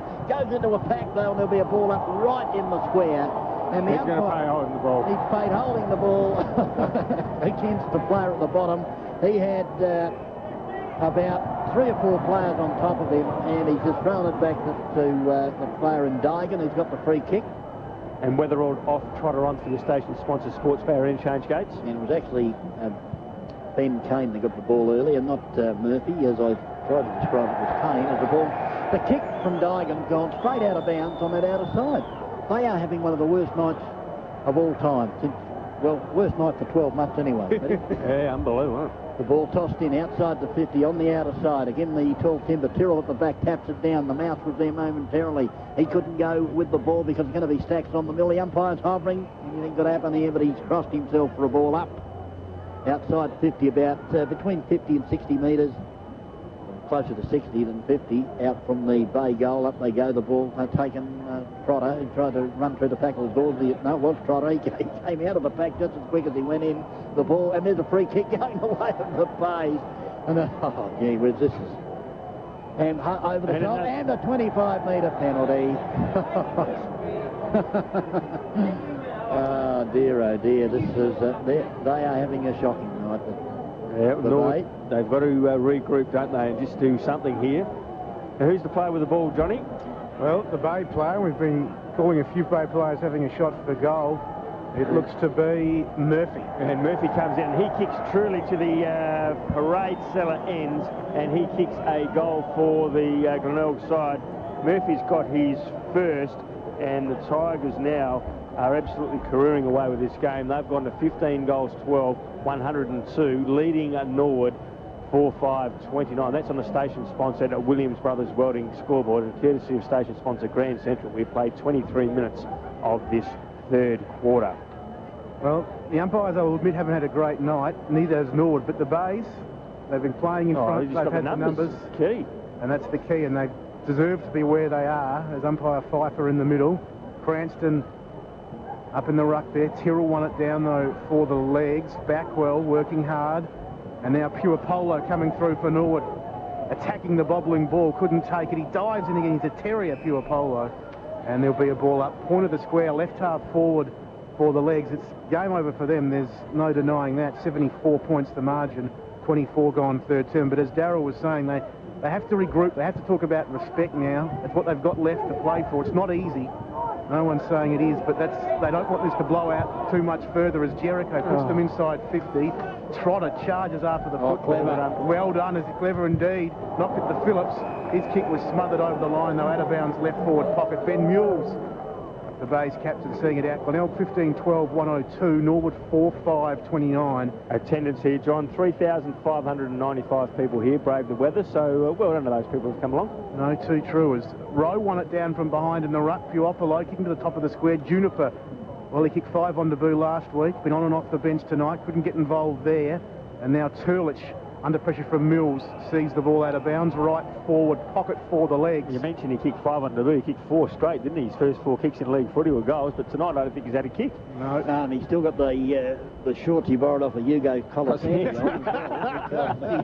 He hasn't been able to get a tighter fitting pair of shorts, I can tell you. As the ball's inside the attacking 50 for the Redlegs. Puopolo had it momentarily. Now it's with Vlatko. Vlatko gave it over to Massey. Massey's high ball inside 50. Out comes the man in question, which he pushed in the back nose at the umpire, and the Bays with numbers again as the whistle's gone. No advantage paid. Nobody knows what's going on here at the moment, as the Bays will come out through the agency of, is it Mules out there at centre wing on the outer side and holding the ball, and it'll be the Redlegs, the recipient of the free kick. It'll be Phillips with the free kick, and now another 25-metre penalty.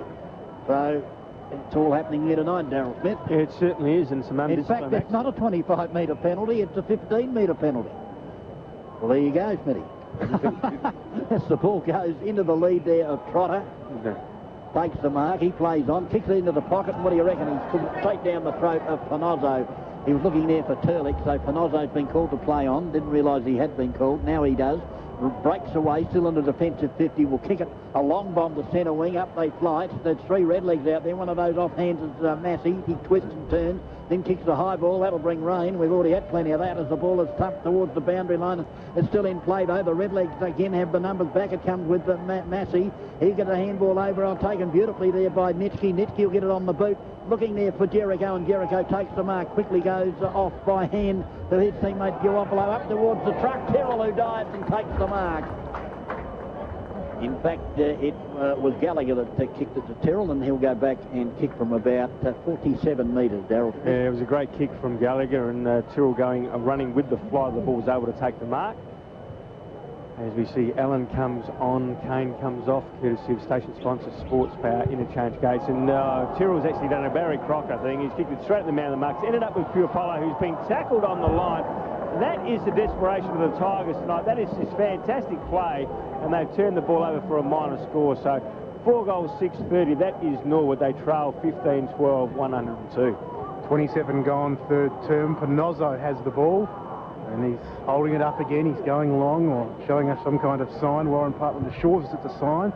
As Panozzo goes out towards half-back, the Bays players in front, they knock it down quite cleverly, and they have the runners at ground level. It's O'Grady who kicks it out towards the outer side wing. Bustling through was Dygan. Well done, putting his body on the line.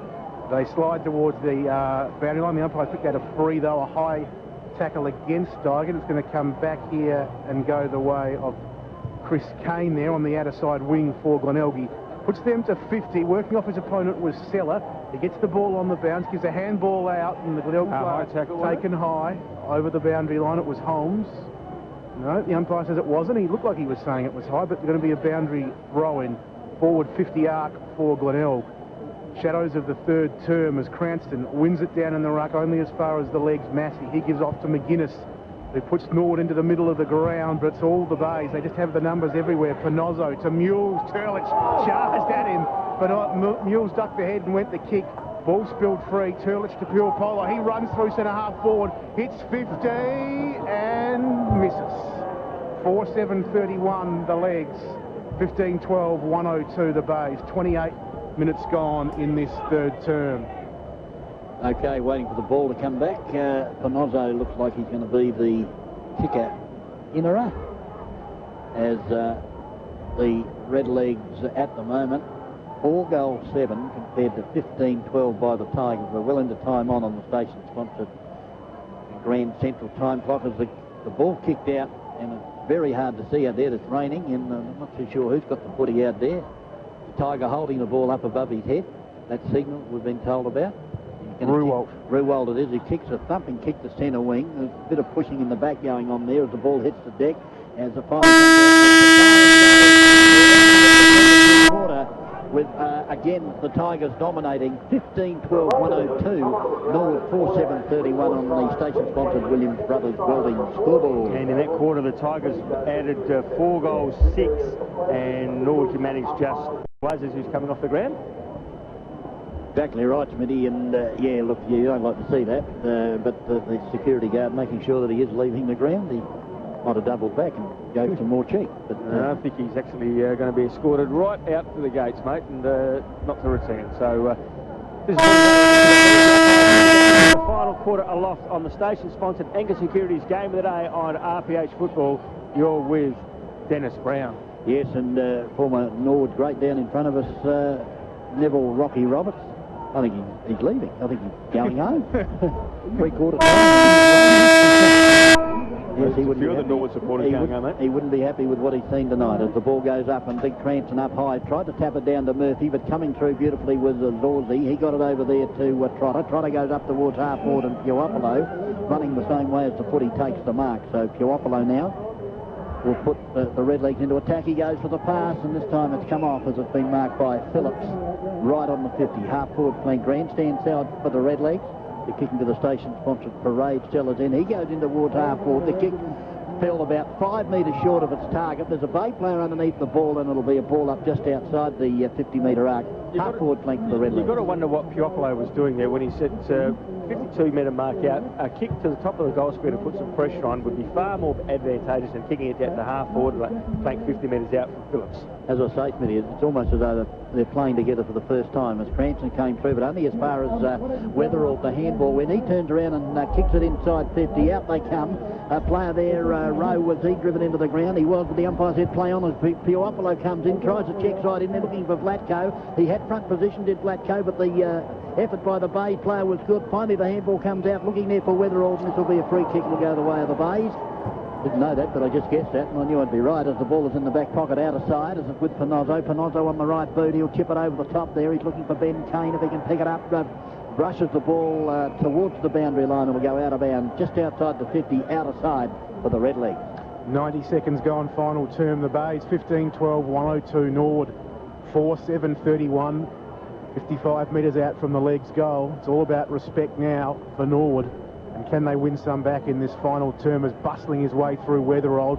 Lost the footy in the greasy conditions. Murphy and he go to ground. Pressure applied. Umpire says, I'll ball it up. 45 out from the Norwood goal. He hadn't been their worst player, Weatherall, actually. Oh, he always tries hard. Doesn't really know what you're going to get from Tim Weatherall. Even when he's not having a great day, he keeps trying hard. As the legs won it down in the ruck, straight to a Bay player in Panozzo. Ball hit the deck, socket off the ground there by Zorzi, right into the arms in the end for Glenelg of Mules in the right back pocket. And he's going to go long from that back pocket position. Hinge was up at half back, fisted away from him towards the line. Gallagher and Mules crash right on the boundary line. Ball kept in. Allen had it for the Bays. He runs out of room. Be another ball up, 55 out. 4 minutes into the third term, courtesy of the station sponsor, Prince Albert Hotel. Hawthorn 9-4-58, leading Fremantle 3-4-22. 2.5 gone in the final 2 minutes of the base. 15-12-102. Norwood 4-7-31. The handball came out in the row direction for Norwood. He was tackled to ground. He was ridden to the ground. He was ridden to the ground. Gee whiz. Hard and tough. Ball up. Left forward pocket. DB. Get it moving. Yes, the ball goes up, the ball comes down, the umpire stays where he is, and the ball's at the half-back flank outer side, or half-forward flank for the Redlegs. Are trying to burst his way through. There was Young, I think, who got the ball up towards full forward. Is that a mark to Vlatko? No, the umpire says no. And here's a chance, though, for the Redlegs as bang goes. Who is it? Buopolo it is. And the 5th goal on the board to the Redlegs. They go to 5-7-37. They lead, they trail Glenelg 15-12-102, and a goal that probably will, restore a little bit of confidence in the players, mate, but not a lot. No, well, the good thing about that is Vlatko actually charged the ball pretty hard there, and it came off hands. He didn't actually take the mark, but gave it to Buopolo, who did kick truly for his first goal, but far better attack on the ball in that instance from Vlatko. Ball back in the centre. Umpire's going to throw it up. Again, Doyle, and over the top, Cranston, the ball down the ground, out comes Trotter. The handball is good to Phillip. Phillip front to the attacking side of the square and puts it to the 10-metre square, almost a one-hander there taken by Jericho, but it hits his hand and rolls out of bounds left full forward pocket. Haven't done that too many times, the Red League coming out of the centre like that, as the boundary umpire's going to throw it in, left full forward pocket.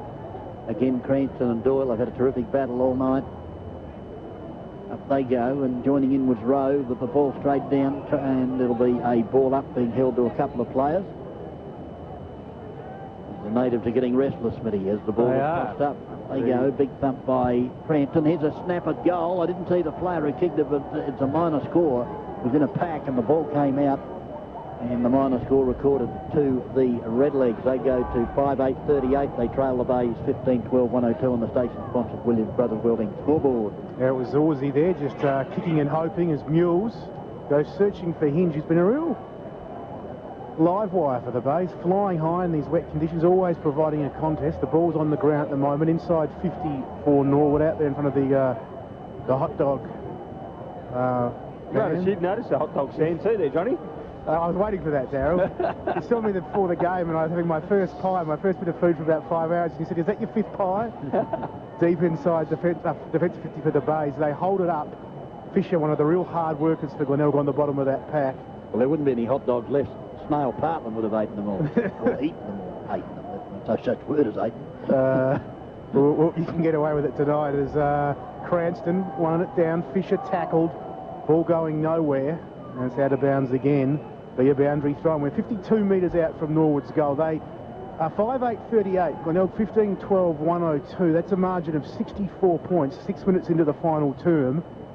It's Doyle for Norwood and Cranston for Glenelg in the ruck. Doyle won it down. Weatherall couldn't take it. Cranston does some roving and gives to Ben Kane. Here's some run from the Bays. It looks good. Meyer off half-back, kicks towards half-forward where Sellers made space. Grimer there as well. Ball bouncing past them. Seller on hands and knees tapped it towards Grimer, but it was at boot level. It went out of bounds. 60 metres around from the Bays goal. They lead by 64 points. Yeah, the pleasing aspect from Mark Micken's point of view was that when Glenelg had the ball at half-back, there was 4 runners, and they could have chosen any one of those runners to give the ball to because they were running out. They had no one chasing them. From the boundary throw-in, again Doyle, and this time it was Seller that did battle. The ball now with the Tigers, though. Fisher came out, gave it to Allen. Allen's high ball will wobble inside 50. Up they fly, and couldn't have been Fisher because he went for the mark. Came to Hinge off the left boot. Coming out here to the grandstand side through the hands of Kirkby. Can he recover?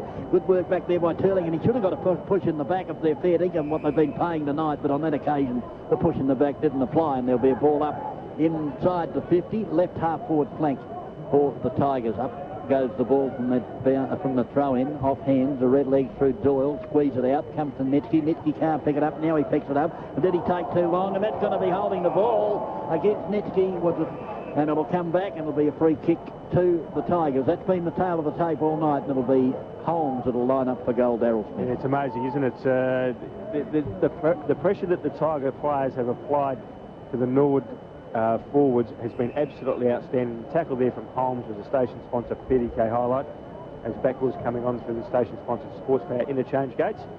So Holmes comes in from right on 50, kicking to the Norwood Foodland end. It's not going to make the distance. It's been punched through from Norwood there by Rowe, was it? And a point on the board. So Glenelg go to 15 goals, 13, 103. They lead Norwood 5-8, 38. Well, 8 minutes gone, final term. Get the feeling we're playing out time as Zorzi had a shot for goal a couple of moments earlier. Now we'll kick out from full back. He spotted a man out at half back, going up high. It was Lee, couldn't take the mark. Ball shoveled forward by Norwood towards the outer side. When it's out of bounds between right half forward and the outer side wing, northern end of the ground, the Parade Foodland end of the ground, the umpire will ball it back into play. 3,500 here tonight. Not a bad crowd considering the conditions. They certainly came in late. It was still quite sparse when we got here about 6:30, but the numbers build up. And speaking of numbers, Norwood had them on this occasion, and it's Phillips who streams through centre half forward after getting the ball on the wing. He hits 50, he kicks long and kicks a goal. Some joy, albeit late and belated for Norwood. Phillips, who we haven't seen too much of tonight, gets his first. Norwood get their sixth. 6-8-44 the legs go to. Glenelg 15-13, 103, 9 gone, final term.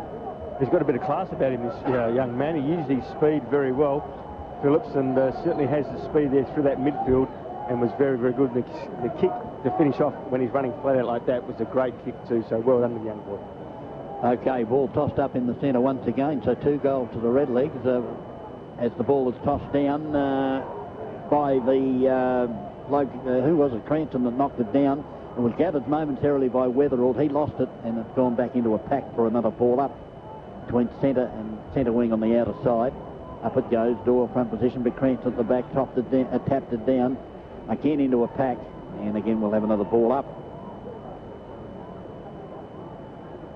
The umpire takes control, throws it up. Doyle and Cranston. Doyle's right hand down to Phillips. Phillips has hurried kick off the side of the boot, though. A chance for Holmes, who tapped it to the advantage of Allen. Allen goes backwards with a handball, gives it to Meyer. Meyer on the right boot. He's got a player out there all by himself in that centre wing on the outer side. That's Hinge. He runs onto the foot. He then goes for a short pass, but it bounced well in front of, looked like Chris Kane on that occasion. He's going to get a free kick. I think he fell over more than anything, and it's going to be a free kick to Kane. What do you reckon, Smitty? Yeah, well, it's probably there, but we've seen worse not paid. So Kane now with the ball, outside 50, outer side. But he was playing in front. That's all he can do tonight as the ball is kicked across here, looking for Holmes. Rowe read it well, but then fell over as he knocked the ball away. This allowed the Tigers then end up with Allen. Allen to big Kirk. Kirk puts a handball inboard to Fishers, put him under the pup. Fisher gets a handball back out to Allen. He dodges and weaves in, gets a little kick in towards centre half forward. Sellers up, and Sellers takes the mark in front of his opponent on that occasion, and James Seller will go back and line up for goal once again. Well, the big guys from Glenelg have been playing in front all night, and that's the reason why they're that far in front of the scoreboard. So Seller now, opportunity from the true centre-half forward position, 40 metres out directly in front, kicking to the station-sponsored Norwood Foodland Inn, cheapest grocery store in South Australia according to Today Tonight. So James Seller now comes in from 40 metres out directly in front. Put the 16th goal on the board. Comes in, the kick is on its way, but it's just guided it through, and it's gone through for a minor score. So another behind on the board, 15 goals, 14, 104. They lead by 60 points over Norwood, who are 6-8, 42. The legs wasted no time in bringing it back in. It was lower, but Fisher sprinted about 15 to 20 metres to fist the ball out of play from a Norwood player who did lose his footing, must be said. But again, the desperation from the Bays. They are leading this game by 60 points at the 11.5 minute mark of the last quarter, and that effort from Fisher, you would have thought it was a player about to mark straight in front with a point in the margin instead of deep in defence, stopping a defensive mark to the legs as Glenelg tried to get it out of their defensive zone. Holmes couldn't take it, Cranston could. He handballed straight though to Norwood's Rowe, and the big man who kicked the first goal of the night for Norwood. It's pretty much been all downhill since. It's held up, and there'll be a ball up 50 out from the Norwood goal as Weatherald takes it. Allen and Fisher desperate again, hold the ball in. There'll be a ball up again at 50. Umpire Bowen throwing it up. Cranston wrestling there with Doyle. Doyle won it down in front, only as far as Kane for the Bays. Puopolo had him. And again we'll see the bounce. 50-metre arc for the legs. Left half forward, 12 minutes gone. Glenelg 15-14, 104. Norwood 6-8, 44. Stacks on the mill once more. I'll give it one more go, DB, then I'll hand over to you. You seem to have the knack to get things moving as Bowen throws it up. Both ruckmen go to ground. I was going to say, that'd be a free there, surely. And it's going to go the way of Doyle for Norwood, hanging on against Cranston. The wrestling, they've been doing that all night, actually. Not probably surprising in these wet, tough conditions. As Doyle was kicked towards the wing, the pack flies, fisted down, tight on the boundary line. No one able to get really clear possession. It's out of bounds. Johnny, Doyle kicked then to a 2-on-1 competition. I mean, that's always going to be turned over. It was turned over, it's gone out of bounds, and a throw-in's taking place. And again, it's just poor judgment from the big man. Well, it was, because he was aiming for Juniper, and he kicked it to two of the bay's tallest timber, who were there as well. As it comes to Ponozzo, he goes inside 50. Players will set themselves at the back there. A chance for Grimer. His recovery's terrific for a big man. Around the body he goes, but he's missed to the right-hand side for the minor score.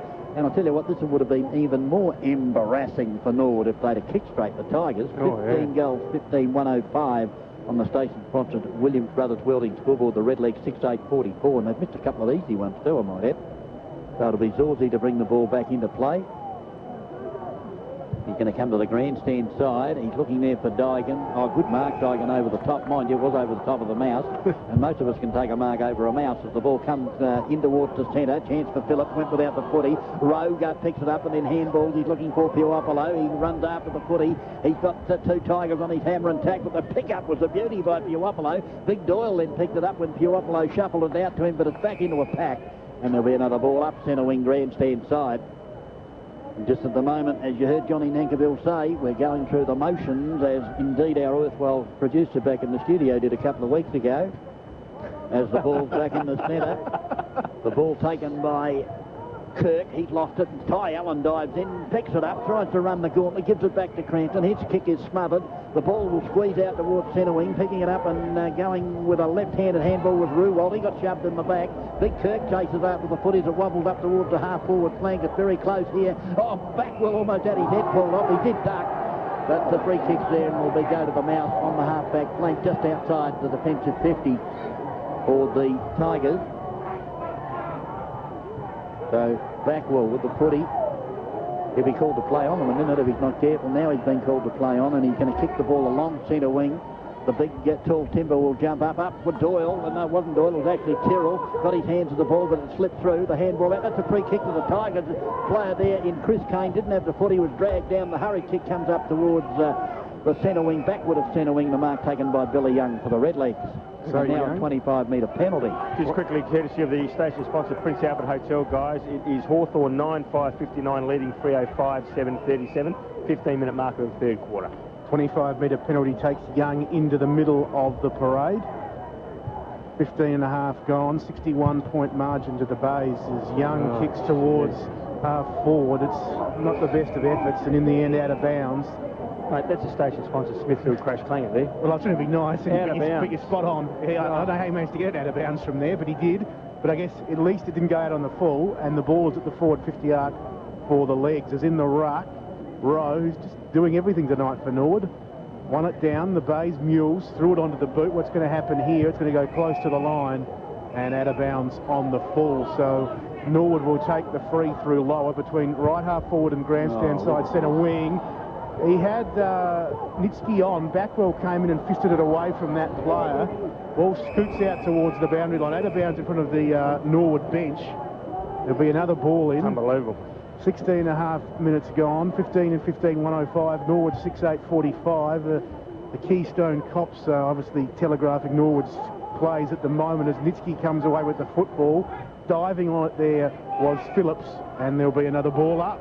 Well, honestly, Smitty, if you came here tonight for the first time and were watching Norwood, you'd swear they'd never played the game before and they'd never played with each other before. Yeah, I think that'd be a bottom side. The Seller was up in the ruck against Tyrrell. There was no clear winner in that hit out. Going to bust his way through was Ty Allen. He was unsuccessful on that occasion. And DB, there'll be a ball up attacking side of centre for the Bays. They lead by 61 points. Up it goes, down it comes. Who's going to be first there? It's going to be Ty Allen. He gets a little handball over to the mouse. Backwell dodges past him, goes in looking there for Grimer. The ball punched away. Who's read it best? It's Chris Kane out there who's picked up the footy. He goes over the top there looking for Murphy. Murphy will put it to the head of the square. That's a good kick, is it? Running back the same way as the ball is Stella, but chipping in and taking the mark. Standing his ground in actual fact was Tyrrell. He got it over there to, I think it was Huapolo, was it? I'm not too sure, to be honest with you. But anyway, taken now by Weatherald. He goes up inside 50. The lead is on from Jericho, and the kick was a beauty and put it down Jericho's throat. And he'll go back and line up for goal in the left full forward pocket. Yeah, he's about 45 metres out on about a 45-degree angle, kicking to the station-sponsored parade Sellers end. You see Vletko coming to the boundary now. He's going to come off. So Jericho hasn't had a big night. Not many Norwood players have, and he's just tried to guide that ball through, and he has. He's kicked a goal, so he's got Norwood 7th on the board. They go to 7 goals, 8-50. They trail by 55 points. The Tigers are on 15 goals, 15, 105, and that is on the station-sponsored Williams Brothers Welding scoreboard. And courtesy of station-sponsored Grand Central, we played 19 minutes of this final quarter. Well, it's 3 straight goals to the Redlegs, and the Bays haven't kicked a goal in the final quarter. Well, they're winning the... been done, though. Exactly, I was about to say they're winning the final term, but it's too little too late. 3,595 here at Cooper Stadium. And a lot of them will leave disappointed as umpire Pfeiffer balls it up, though there's a fair few Bays Balled it up. fans here. And, well, they're going to be pretty happy as Norwood going forward. Trotter it was, Rowe under pressure, couldn't complete the mark. There'll be a ball up at 45 metres out from goal. Safe to say it's not the first time the umpire's done that tonight either. Ball it up. Balls it up. Balls it up, pardon me. Panozzo, slip of the tongue. We're getting late in the evening. Panozzo with the football, Rowe with him, takes him to ground. There'll be another ball up deep in defence. And this time umpire Bowen does the duties as through from the side. Kirk won it down. Trotter's got it. Hurry kick towards the top of the square. 1-on-1, the wrestle is on. Off the hands of the pack. Well done, Weatherald. He will run into an open goal and kick a deserved goal for him. He has tried hard tonight, as Daryl Smith was saying earlier. And Tim Weatherald at the, well, almost the 20-minute mark of this final term gets his first. Norwood's 8. They go to 8 goals, 8-56. They've kicked 4 goals in this final term.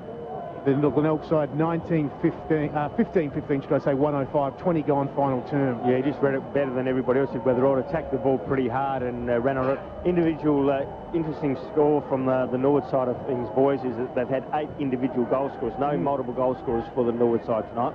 Up she goes, the tap down by Seller on this occasion. Running onto it was Phillips. He tried to go through the middle, and the tackle was a beauty by, I'll pick up the player who not real happy about that. I tackled him. I don't know what happened. Allen it was, and he wasn't happy about it. I thought it was a great tackle. As the ball is tossed down, or tossed up, tapped down by Tyrrell. It's going to be Stacks on the mill, is it? No, the Bays have somehow squeezed it out, but now it goes back into a pack again for another ball up.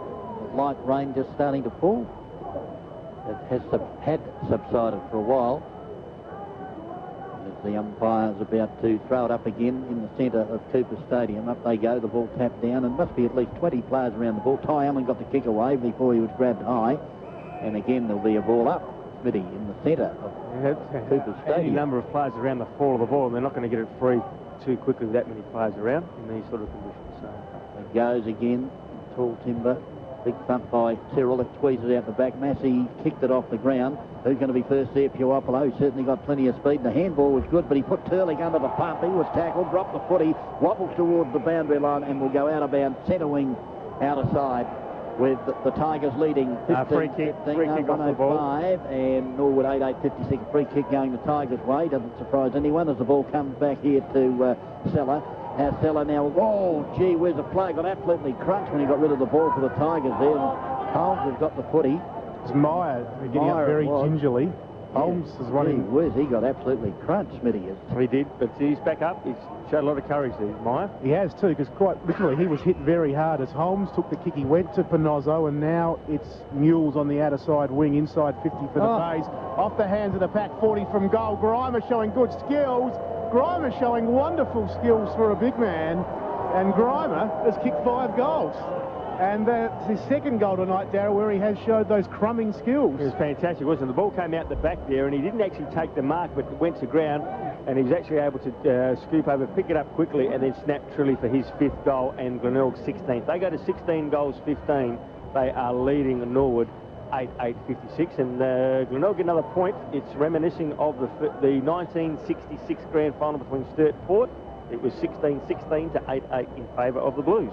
So they doubled their score, did they? They doubled their score. The ball is tossed up in the centre. Seller and Tyrrell, the ball down to Trotter. Trotter tried a handball in the pack. Oh, coming through was Zorz. He did it great work there to get it to Phillips. Phillips now gave it to Massey. Massey goes to the lead of Jack Juniper, who takes, I think, his first mark for the night. We know he's a great kick for goal. You would think his shorts would hamper him, but they don't, as he kicks it into the pocket and marking it as Jericho on his chest. But gee whiz, he's on a very tight angle. Darryl Fittler thought Juniper would have had a better I would have thought so too, but Jericho's right up against the boundary line. He's kicking to the station-sponsored Parade Sellers end. Well, knowing Luke, he could go a check side here. He'll probably kick it. Okay, so Jericho's coming in now. The kick is on its way. It is a drop punt of some sorts, but it's the station sponsor, Smithfield Crash Clanger, because it's gone out of bounds on the full. And Glenelg will bring the ball back in through their player in Panozzo. We talk about 4 seasons in one day. I think that was about 4 kicks in one action there. He had the floating drop punt, looked like a bit of a torp at one side, the check side, maybe even a drop kick. In the end, out of bounds on the full, as getting up and fisting the ball out of bounds at half back was Trotter, and there'll be a ball up right half forward. That was interesting, because Massey thought he was going to take the mark, and Trotter punched the ball away from him, and then he put his hands in the air after the ball went out of bounds. What does that tell you, Smitty? Perhaps he should have left it. Sign language, maybe? As Rowe, in between 2 Bays players, it was Cranston who won it down from behind. The Bays pushing it forward in the direction there of Kane. That's Ben. Dribbles it along the wing position. It's all the legs though. McGuinness can come away. Heavy hit, but he got the kick away. Coming out, Mills fisting it away from Jericho. Weatherall got it. Meyer got him. Ball spills free now on the pack. 45 from goal.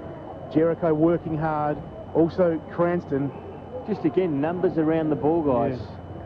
Just quickly, courtesy of our station sponsor, the Prince Albert Hotel. Hawthorn 11-6-72, leading Freo 6-7-43, 25 minutes into the third quarter. 16-15-1-11 the Bays, 8-8-56 Norwood. Gotta love Cranston, don't you? We talk about the great ruckman in the competition, but Cranston... for the last couple of years, he's been fantastic, hasn't he? Hasn't he? He's not just a ruckman, you know. He like a lot of modern-day ruckman, he just throws the body around. We see him getting in on the bottom of packs and really trying hard. Took a few years, but he's really come of age, as you said, Darren, the last couple of years. There's a ball at half back for Glenelg.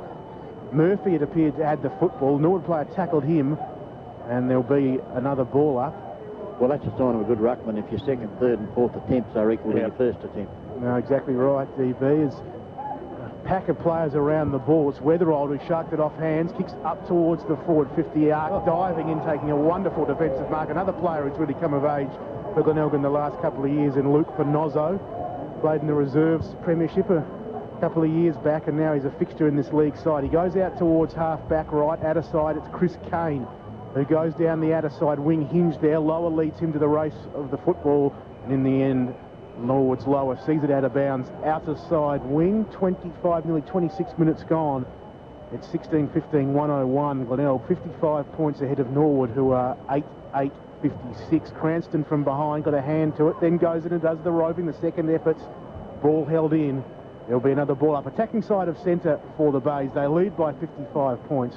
Exactly 26 gone, final term. You're on RPH with Dennis Brown. Up it goes in the centre. Again, Cranston and Tyrrell off hands. The red legs, though, through lower. Off the right boot, comes into the centre. Opportunity here for the big Kirk, who's in front of his opponent, Rowe. Rowe bends down, picks up the footy, then lost it. It's squeezed out there to Allen. Allen's tackled by Phillips. The tackle is good, and Allen can do nothing with that ball, and there'll be a ball up in the centre. So you would think with only the 5 goals kicked, there won't be much time on in this final term, as the ball is tapped down through the hands there of Zorzi. A player dives on the footy there. Desperate stuff. It looked like Fisher bursting out of the pack there and trying to get through with Ruwalt, but he can't do so, and there'll be another ball up. The old Norwood supporters haven't had much to cheer about tonight, so they're getting stuck into the ump as the ball is tossed up. They're in the being centre. stuck into the Coopers too, I tell you, down in front of us. The ball is now with Panozzo, who runs onto the footy and then kicks it towards half forward, up through the hands of Holmes it was, and there's going to be a free kick going the way of both Bay players ran back. It's going to be Holmes who's got the free kick. He's going to put it inside 50. Who's he looking for? He's looking for Murphy. And Norwood player slipped over, And nothing unusual tonight. That's the way it's been happening, and Murphy should go back and kick the Tigers. Murphy at the moment at 16-15, 111. Norwood 8-8-56. Murphy should drill this because there's no pressure on him whatsoever. Any SANFL player should kick it from the point-blank range. That's exactly what he's done. The goal umpire doesn't move. Final score here. Glenelg 17-15. Second goal for Murphy. That's 117 on the station-sponsored Williams Brothers Welding scoreboard. Norwood 8-8-56. And the Tigers led at every change.